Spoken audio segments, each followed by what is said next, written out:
आओ अपने वचन दे विच जाने और अज दा जो साडा विषय है वो विषय आ पिछे हटन दे कारण, बैकस्लाइड होने के कारण। बहुत लोग अज बैकस्लाइड हो जाते हैं और पिछे हट जाते हैं, प्रभु तो दूर हट जाते हैं और बहुत अच्छे तरीके नाल चल के आराधना करके वर्शिप करके बपतिस्मा लैके और साल 2 साल 5 साल 10 साल और मैं 15-15 साल के 20-20 साल के लोगों को भी बैकस्लाइड होंदे हुए देखा आ, प्रभु तो पिछे दूर होंदे हुए देखा। उन्हें सबना पिछे बाइबल अलग अलग कारण दसदी आ, अलग अलग गल्लां दसदी आ। परमेश्वर का सॉरी माफ करना, इंसान का परमेश्वर तो पिछे हटन के कुछ कारण ने, उन्होंने अलग अलग कारणों असीं खुदा के वचन के राही अज देखांगे। नंबर 1 एक गल पढ़ांगे आपां, इब्रानियों के पत्री 3 अध्याय 1 आयत। Book of Hebrew chapter 3 verse 1। इसलिए हे पवित्र भाइयों, तुम जो स्वर्गीय बुलाहट में भागी हो, उस प्रेरित और महायाजक यीशु हाँ बस हुण 12 तो। हे भाइयों, चौकस रहो कि तुम में ऐसा बुरा और अविश्वासी मन ना हो जो तुम्हें जीवित परमेश्वर से दूर हटा ले जाए। हाँ बाइबल सानू इत्थे आखदी आ कि तुहानू पवित्र बुलाहट दे विच भागी किया गया। परमेश्वर पवित्र आ, वो बुलाहट की आ, वो साडी कॉलिंग की आ। सब तो पहला सानू पता होना चाहिए आ प्रभु यीशु मसीह इस धरती के उत्ते क्यों आया। जिद्दां असीं लास्ट समय दे विच देखिआ आ कि प्रभु यीशु मसीह किते भी कोई इदां दा वायदा नहीं किया कि साडे जीवन दे विच कोई दुख ना आवे, साडे जीवन दे विच कोई घटना ना होवे, साडे जीवन दे विच निराशा ना होवे। और बाइबल दे विच एक भी ऐसा वायदा नहीं किया गया, कोई भी इदां दी प्रॉमिस नहीं की गई आ कि साडे उत्ते कोई गरीबी ना आवे, साडे उत्ते कोई इंसीडेंट ना होवे साडे जीवन दे विच। बहुत बार जिद्दां कि एक समय मैं तुहानूं दस्सिआ सीगा, कई बार असीं परमेश्वर दे वचनां नूं कोट करदे आ, है ना, कि प्रभु बहुत खुदा दे सेवक सिखांदे आ, अच्छी गल है, इदां सानूं कोट करना चाहिदा आ, पर सानूं उस वचनां दे बारे प्रॉपर जानकारी होनी चाहिदी आ। ਉਹ ਕਿਉਂ, किस समय ते किद्दां उत्थे लिखिआ ਗਿਆ ਆ। बहुत बार असीं पुराने नियमां दे कोई वचनां नूं कोट करदे आ, भजन साहित्य बहुत लोग पढ़दे आ, उन्हां वचनां नूं अपने जीवन दे विच कोट करदे आ, प्रभु तेरे वचन च लिखिआ आ मैनूं कुछ नहीं होवेगा। सो बाइबल दे विच या बाइबल की प्रॉपर जानकारी या बाइबल दे विच प्रभु का उद्देश्य ना पता होने करके बहुत लोग परमेश्वर तो दूर हट गए ने। वो चाहे 10 साल दे ने, चाहे 15 साल दे ने, चाहे 5 साल दे ने, चाहे 2 साल दे ने, प्रभु यीशु मसीह का सही परपस इस धरती के उत्ते आउण दा उन्हां नूं नहीं पता है। और इत्थे एक गल लिखी आ जो असीं देखी आ, क्यों इंसान पिछे हट जाता है। सब तो नंबर 1 लिखिआ, हे भाईओ चौकस रहो, चौकस रहो। बाइबल कहती आ जो तुसीं खुदा दे घर दे विच जाना, किद्दां जाना, चौकसी दे नाल रखना, है ना, अपने पैर किद्दां रखने आ, चौकसी दे नाल। हर वेले सानूं की आ, चौकस रहना पैना है। किहदे विषय दे विच चौकस रहना पैना है। बाइबल कहंदी आ अपने मन की चौकसी कर, अपने मूँह की चौकसी कर, अपने जीवन की चौकसी कर, अपने आप को असीं जांचना है हर समय परमेश्वर के कलाम दे नाल, परमेश्वर के वचन दे नाल। और इत्थे लिखा है कि तुम में से ऐसा बुरा और अविश्वासी मन ना हो जो तुम्हें जीवते परमेश्वर से दूर हटा ले जाए। नंबर 1 जो गल है परमेश्वर तो दूर करने वाली जिहड़ी गल है वो है बुरा मन ते अविश्वासी मन। दो मन जो इंसान के अंदर हो जाते आ फिर वो परमेश्वर तो दूर हट जाता। बुरा मन किद्दां हुंदा आ। बुरा मन बहुत बार किसी दियां गल्लां दे नाल सानूं बुरा लगता है। बहुत लोग कलीसिया के अंदर आते हैं और अलग अलग लोग ने, अलग अलग माइंड ने, अलग अलग सारिਆਂ ਦੀਆਂ विचारधारा ने। ਜਦੋਂ ਅਸੀਂ कलीसिया के अंदर ਵਹਿੰਦੇ ਨੇ ਸਾਡੀ विचारधारा अलग अलग ਆ, ਸਾਡੀ ਮਾਨਸਿਕਤਾ, ਸਾਡੀ सोच अलग अलग ਆ। बहुत बार दूजे ਦੇ शब्दों के बारे सानू बुरा लगता है कि उसने मैनू इस प्रकार कह दिता, उन्हें मैनू इदा कह दिता। एक दूजे के शब्दों नाल सानू ठेस पहुँचती आ। बहुत बार चर्च के एल्डरां के द्वारा सानू ठेस पहुँचती आ, बहुत बार वर्शिप करन दे द्वारा सानू ठेस पहुँचती आ, बहुत बार विश्वासियों नूं वर्शिप करन वालियां लई ठेस पहुँचती आ, बहुत बार पास्टर ते किसी गल दी जो उन्हां नूं अच्छी नहीं लगती ठेस पहुँचती आ। क्यों ये ठेस पहुँचती आ? क्योंकि जदों साडा जीवन परमेश्वर दे विच परिपक्व नहीं हुंदा, जदों साडा जीवन अविश्वासी मन हुंदा साडे अंदर, जदों परमेश्वर का कलाम साडे अंदर नहीं हुंदा। बाइबल कहंदी आ इफिसियां दी पत्री दे विच परमेश्वर दे वचन नूं अधिकाई दे नाल अपने मन दे विच वसन दो। जदों परमेश्वर का वचन साडे हिरदे दे विच वस जाएगा, कोई सानू कुछ भी क्यों ना कहे, कोई सानू कुछ भी क्यों ना आखे, असीं कदी भी बुरा नहीं मनांगे। बहुत बार किसी कम्मां तो खुदा दा दास रोकदा आ, ਫਿਰ ਸਾਨੂੰ ਬੁਰਾ ਲੱਗਦਾ ਆ, ਕਿਉਂਕਿ ਅਸੀਂ ਆਪਣੇ ਜੀਵਨ ਦੇ ਵਿੱਚ ਜਿੱਤ ਨਹੀਂ ਪ੍ਰਾਪਤ ਕਰ ਪਾਉਂਦੇ, ਜੈ ਨਹੀਂ ਪਾ ਪਾਉਂਦੇ, ਔਰ ਫਿਰ ਸਾਨੂੰ ਬੁਰਾ ਲੱਗਦਾ ਆ। ਬਹੁਤ ਜਗ੍ਹਾ ਦੇ ਉੱਤੇ ਜਾਣ ਦੇ ਲਈ ਖੁਦਾ ਦੇ ਸੇਵਕ ਸਾਨੂੰ ਰੋਕਦੇ ਆ, ਇਸ ਜਗ੍ਹਾ ਦੇ ਉੱਤੇ ਨਹੀਂ ਜਾਣਾ। ਬਹੁਤ ਵਾਰ ਅਸੀਂ ਆਪਣੇ ਜੀਵਨਾਂ ਦੇ ਵਿੱਚ, ਘਰਾਂ ਦੇ ਵਿੱਚ, ਜਿਸ ਪ੍ਰਕਾਰ ਬਾਈਬਲ ਆਖਦੀ ਆ ਕਿ ਤੁਸੀਂ ਮੂਰਤੀ ਪੂਜਾ ਦੇ ਸੰਬੰਧਿਤ ਹਰ ਇੱਕ ਕਾਰਿਆਂ ਤੋਂ ਦੂਰ ਰਹਿਣਾ ਆ। ਬਹੁਤ ਵਾਰ ਅਸੀਂ ਮਸੀਹ ਦੇ ਵਿੱਚ ਆ ਜਾਂਦੇ ਆ, ਪ੍ਰਭੂ ਦੇ ਵਿੱਚ ਆ ਗਏ ਆ, ਪਰ ਆਪਣੇ ਪਰਿਵਾਰ ਦੇ ਵਿੱਚ ਉਹੀ ਕਲਚਰ ਨੂੰ ਯੂਜ਼ ਕਰਦੇ ਆ। ਆਪਣੇ ਜੀਵਨਾਂ ਦੇ ਵਿੱਚ, ਆਪਣੇ ਰਿਸ਼ਤੇਦਾਰਾਂ ਦੇ ਵਿੱਚ ਉਹੀ ਕਲਚਰ ਅਸੀਂ ਨਿਭਾਉਂਦੇ ਆ। ਇਸ ਕਲਚਰ ਦੇ ਦੁਆਰਾ ਬਹੁਤ ਵਾਰ ਖੁਦਾ ਦੇ ਕਈ ਸੇਵਕ ਰੋਕਦੇ ਆ, ਫਿਰ ਸਾਨੂੰ ਬੁਰਾ ਲੱਗਦਾ ਆ ਕਿ ਅਸੀਂ ਆਪਣੀ ਰਿਸ਼ਤੇਦਾਰੀ ਨੂੰ ਨਹੀਂ ਨਿਭਾਉਣਾ। ਫਿਰ ਖੁਦਾ ਦੇ ਸੇਵਕ ਬਹੁਤ ਵਾਰ ਸਾਨੂੰ ਰੋਕਦੇ ਆ, ਫਿਰ ਉਹ ਸਾਨੂੰ ਗੱਲਾਂ ਅੱਛੀਆਂ ਨਹੀਂ ਲੱਗਦੀਆਂ, ਫਿਰ ਅਸੀਂ ਪਰਮੇਸ਼ਰ ਤੋਂ ਦੂਰ ਹੋ ਜਾਂਦੇ ਆ। ਸਾਨੂੰ ਉੱਥੇ ਬਾਈਬਲ ਨੂੰ ਸਮਝਣਾ ਪੈਣਾ। ਬਾਈਬਲ ਕਹਿੰਦੀ ਆ ਮੂਰਤੀ ਪੂਜਾ ਪਾਪ ਆ। ਜੇ ਮੂਰਤੀ ਪੂਜਾ ਪਾਪ ਆ ਤੇ ਫਿਰ ਉਹਦੇ ਕਲਚਰ ਵੀ ਪਾਪ ਆ। ਮੂਰਤੀ ਪੂਜਾ ਦਾ ਕੋਈ ਵੀ ਕਲਚਰ ਆ, ਜੇ ਅਸੀਂ ਮੂਰਤੀ ਪੂਜਾ ਨਹੀਂ ਕਰਦੇ ਤੇ ਇਹਦਾ ਮਤਲਬ ਫਿਰ ਅਸੀਂ ਕਲਚਰ ਵੀ ਨਹੀਂ ਕਰਦੇ। ਜੇ ਅਸੀਂ ਮੂਰਤੀ ਪੂਜਾ ਛੱਡ ਦਿੱਤੀ, ਸਪੋਜ਼ ਕਰੋ ਮੈਂ ਉਸ ਗਲੀ ਦੇ ਵਿੱਚ ਜਾਣਾ ਛੱਡ ਦਿੱਤਾ, ਤਾਂ ਫਿਰ ਮੈਂ ਛੱਡ ਦਿੱਤਾ ਮਤਲਬ ਉਸ ਗਲੀ ਦੇ ਅੰਦਰ ਨਹੀਂ ਐਂਟਰ ਕਰਾਂਗਾ। ਪਰ ਬਹੁਤ ਵਾਰ ਮਸੀਹ ਲੋਕ, ਕ੍ਰਿਸਚਨ ਲੋਕ ਮੂਰਤੀ ਪੂਜਾ ਦੇ ਕਲਚਰ ਨੂੰ ਨਹੀਂ ਛੱਡ ਪਾਉਂਦੇ।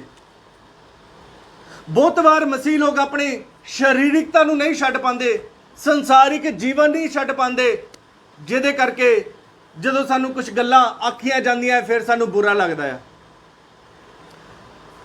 ਪ੍ਰਭੂ ਯਿਸੂ ਮਸੀਹ ਨੇ ਇੱਕ ਗੱਲ ਆਖੀ ਆਪਣੀ ਸੇਵਕਾਈ ਦੇ ਦੌਰਾਨ, ਤੁਸੀਂ ਜਿਸ ਤਰ੍ਹਾਂ ਚਾਹੁੰਦੇ ਹੋ ਸਾਹਮਣੇ ਵਾਲਾ ਤੁਹਾਡੇ ਨਾਲ ਵਿਵਹਾਰ ਕਰੇ, ਤੁਸੀਂ ਵੀ ਉਹਦੇ ਨਾਲ ਉਸੇ ਤਰੀਕੇ ਨਾਲ ਕਰੋ। ਬਹੁਤ ਵਾਰ ਅਸੀਂ ਕਿਸੇ ਨੂੰ ਜੈ ਮਸੀਹ ਦੀ ਨਹੀਂ ਬੁਲਾਉਂਦੇ, ਸਾਹਮਣੇ ਵਾਲਾ ਵੀ ਨਹੀਂ ਬੁਲਾਉਂਦਾ, ਬਾਅਦ ਦੇ ਵਿੱਚ ਆਪਸ 'ਚ ਈਰਸ਼ਾ ਔਰ ਜਲਨ ਹੋਣੀ ਸ਼ੁਰੂ ਹੋ ਜਾਂਦੀ ਹੈ, ਫਿਰ ਬੁਰਾ ਲੱਗਦਾ। ਅਗਰ ਤੁਸੀਂ ਚਾਹੁੰਦੇ ਹੋ ਸਾਹਮਣੇ ਵਾਲਾ ਜੈ ਮਸੀਹ ਦੀ ਰਿਸਪੈਕਟ ਦੇਵੇ, ਔਰ ਤੁਹਾਨੂੰ ਵੀ ਦੇਣੀ ਪੈਣੀ ਹੈ। ਜ਼ਰੂਰੀ ਨਹੀਂ ਹੈ ਹਰ ਵਾਰੀ ਉਹੀ ਸਾਨੂੰ ਜੈ ਮਸੀਹ ਦੀ ਬੁਲਾਵੇ। ਔਰ ਇਦਾਂ ਅਲੱਗ-ਅਲੱਗ ਗੱਲਾਂ ਦੇ ਨਾਲ ਜਦੋਂ ਸਾਡੇ ਹਿਰਦੇ ਨੂੰ ਕੋਈ ਗੱਲ ਬੁਰੀ ਲੱਗਦੀ ਆ, ਅੱਛੀ ਨਹੀਂ ਲੱਗਦੀ, ਦੂਸਰੇ ਸ਼ਬਦਾਂ ਦੇ ਵਿੱਚ ਕਵੇ ਸਾਡੇ ਮਨ ਦੇ ਅਨੁਸਾਰ ਸਾਨੂੰ ਨਹੀਂ ਜੱਚਦੀ, ਫਿਰ ਸਾਡੇ ਮਨ ਨੂੰ ਬੁਰਾ ਲੱਗਦਾ ਆ। ਫਿਰ ਸਾਡਾ ਮਨ ਕਹਿੰਦਾ ਮੈਂ ਸੰਗਤੀ ਦੇ ਵਿੱਚ ਨਹੀਂ ਜਾਣਾ।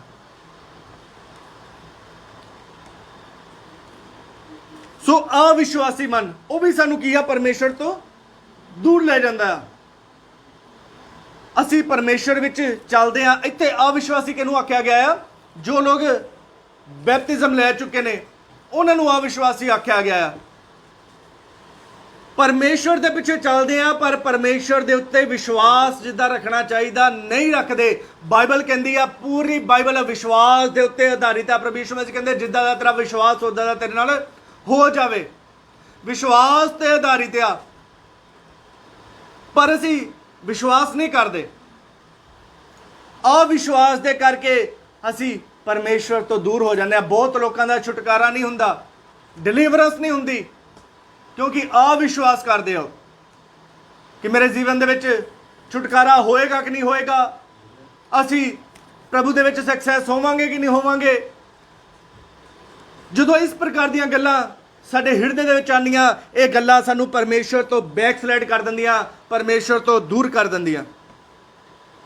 ਮਤੀ ਰਚੀ ਸੁਸਮਾਚਾਰ ਉਹਦਾ 26 ਅਧਿਆਇ 41 ਆਇਤ ਨੂੰ ਪੜਾਂਗੇ। ਬੁੱਕ ਆਫ ਮੈਥਿਊ ਚੈਪਟਰ 26 ਵਰਸ 41। ਮਤੀ ਦੀ ਕਿਤਾਬ ਉਹਦਾ 26 ਅਧਿਆਇ ਉਹਦਾ 41 ਆਇਤ ਨੂੰ ਪੜਾਂਗੇ।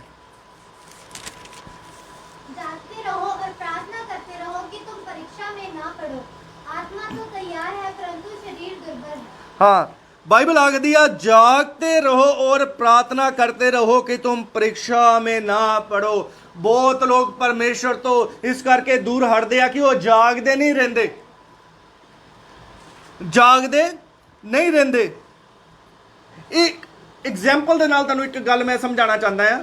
ਜਦੋਂ ਅਸੀਂ ਯੂਹੰਨਾ ਰਚੀ ਸੁਸਮਾਚਾਰ ਬੁੱਕ ਆਫ ਜੌਨ ਨੂੰ ਪੜ੍ਹਦੇ ਹਾਂ, ਉਹਦਾ 10 ਅਧਿਆਇ ਪੜ੍ਹਦੇ ਹਾਂ, ਤੇ ਇੱਕ ਗੱਲ ਲਿਖੀ ਆ, ਚੋਰ ਕਿਸੇ ਹੋਰ ਕੰਮ ਲਈ ਨਹੀਂ ਬਲਕਿ ਕੀ ਕਰਨ ਆਇਆ? ਚੋਰ ਚੋਰੀ ਕਰਨ ਆਇਆ, ਨਾਸ਼ ਕਰਨ ਆਇਆ ਤੇ ਘਾਤ ਕਰਨ ਆਇਆ। ਚੋਰ ਚੋਰੀ ਕਦੋਂ ਕਰਦਾ ਆ? ਚੋਰ ਚੋਰੀ ਰਾਤ ਦੇ ਵੇਲੇ ਕਰਦਾ ਆ। ਸੋ ਜਦੋਂ ਸੁੱਤੇ ਹੁੰਦੇ ਆ ਲੋਕ, ਉਸ ਵੇਲੇ ਉਹ ਚੋਰੀ ਕਰਦਾ। ਠੀਕ ਇਸੇ ਪ੍ਰਕਾਰ ਜਦੋਂ ਅਸੀਂ ਆਪਣੇ ਜੀਵਨ ਦੇ ਵਿੱਚ ਆਤਮਾ ਰੂਪੀ ਜੀਵਨ ਦੇ ਵਿੱਚ ਸੋ ਜਾਂਦੇ ਆ, ਪ੍ਰਾਰਥਨਾ ਦੇ ਨਾਲ ਜਾਗਦੇ ਨਹੀਂ ਰਹਿੰਦੇ ਆ, ਫਿਰ ਉਹ ਸਾਡੇ ਜੀਵਨ ਚ ਆ ਕੇ ਚੋਰੀ ਕਰਦਾ। ਉਹ ਕੀ ਚੋਰੀ ਕਰਦਾ ਥੋੜੇ ਸਮੇਂ ਮੈਂ ਦੱਸਣਾ ਚਾਹਾਂਗਾ ਤੁਹਾਨੂੰ।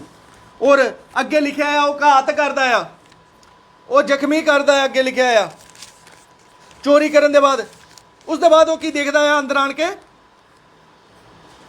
ਕਿ ਘਰ ਦੇ ਸੁੱਤੇ ਆ ਕੇ ਜਾਗਦੇ ਆ। ਔਰ ਬਹੁਤ ਵਾਰ ਚੋਰ ਹਮਲਾ ਕਰਦੇ ਆ। ਕੀ ਕਰਦੇ? ਹਮਲਾ ਕਰਕੇ ਜ਼ਖਮੀ ਕਰਦੇ ਆ, ਘਾਤ ਕਰਦੇ ਆ ਕਿ ਅਸੀਂ ਕਿਤੇ ਫੜ ਨਾ ਹੋ ਜਾਈਏ। ਇਸੇ ਪ੍ਰਕਾਰ ਸ਼ੈਤਾਨ ਆ, ਜਦੋਂ ਤੁਸੀਂ ਆਤਮਿਕ ਜੀਵਨ ਦੇ ਵਿੱਚ ਜਾਗਰਿਤ ਨਹੀਂ ਰਹਿੰਦੇ, ਪ੍ਰਾਰਥਨਾ ਦੇ ਵਿੱਚ ਸਰਗਰਮ ਨਹੀਂ ਕਹਿੰਦੇ, ਸ਼ੈਤਾਨ ਤੁਹਾਨੂੰ ਘਾਤ ਕਰਦਾ ਆ। ਔਰ ਘਾਤ ਕਰਨ ਦੇ ਬਾਅਦ ਨਸ਼ਟ ਕਰਦਾ। ਉਹ ਘਾਤ ਕਰਨ ਦਾ ਮਤਲਬ ਕੀ ਆ? ਘਾਤ ਕਰਨ ਦਾ ਮਤਲਬ ਹੈ ਕਿ ਉਹ ਤੁਹਾਡੇ ਜੀਵਨ ਦੇ ਵਿੱਚ ਪਰੇਸ਼ਾਨੀਆਂ ਲੈ ਕੇ ਆਉਂਦਾ ਆ, ਤੁਹਾਡੇ ਜੀਵਨ ਦੇ ਵਿੱਚ ਅਭਿਲਾਸ਼ਾਵਾਂ ਲੈ ਕੇ ਆਉਂਦਾ ਆ, ਤੁਹਾਡੇ ਜੀਵਨ ਦੇ ਵਿੱਚ ਬੰਧਨਾਂ ਨੂੰ ਲੈ ਕੇ ਆਉਂਦਾ, ਜਿਸ ਤੋਂ ਤੁਸੀਂ ਬਾਹਰ ਫਿਰ ਨਹੀਂ ਨਿਕਲ ਪਾਉਂਦੇ, ਕਿਉਂਕਿ ਜੀਵਨ ਸਾਡੀ ਪ੍ਰੇਅਰ ਲਾਈਫ ਨਹੀਂ ਆ। ਸਾਡੇ ਜੀਵਨ ਦੇ ਵਿੱਚ ਕੀ ਆ? ਪ੍ਰਾਰਥਨਾ ਨਹੀਂ ਆ।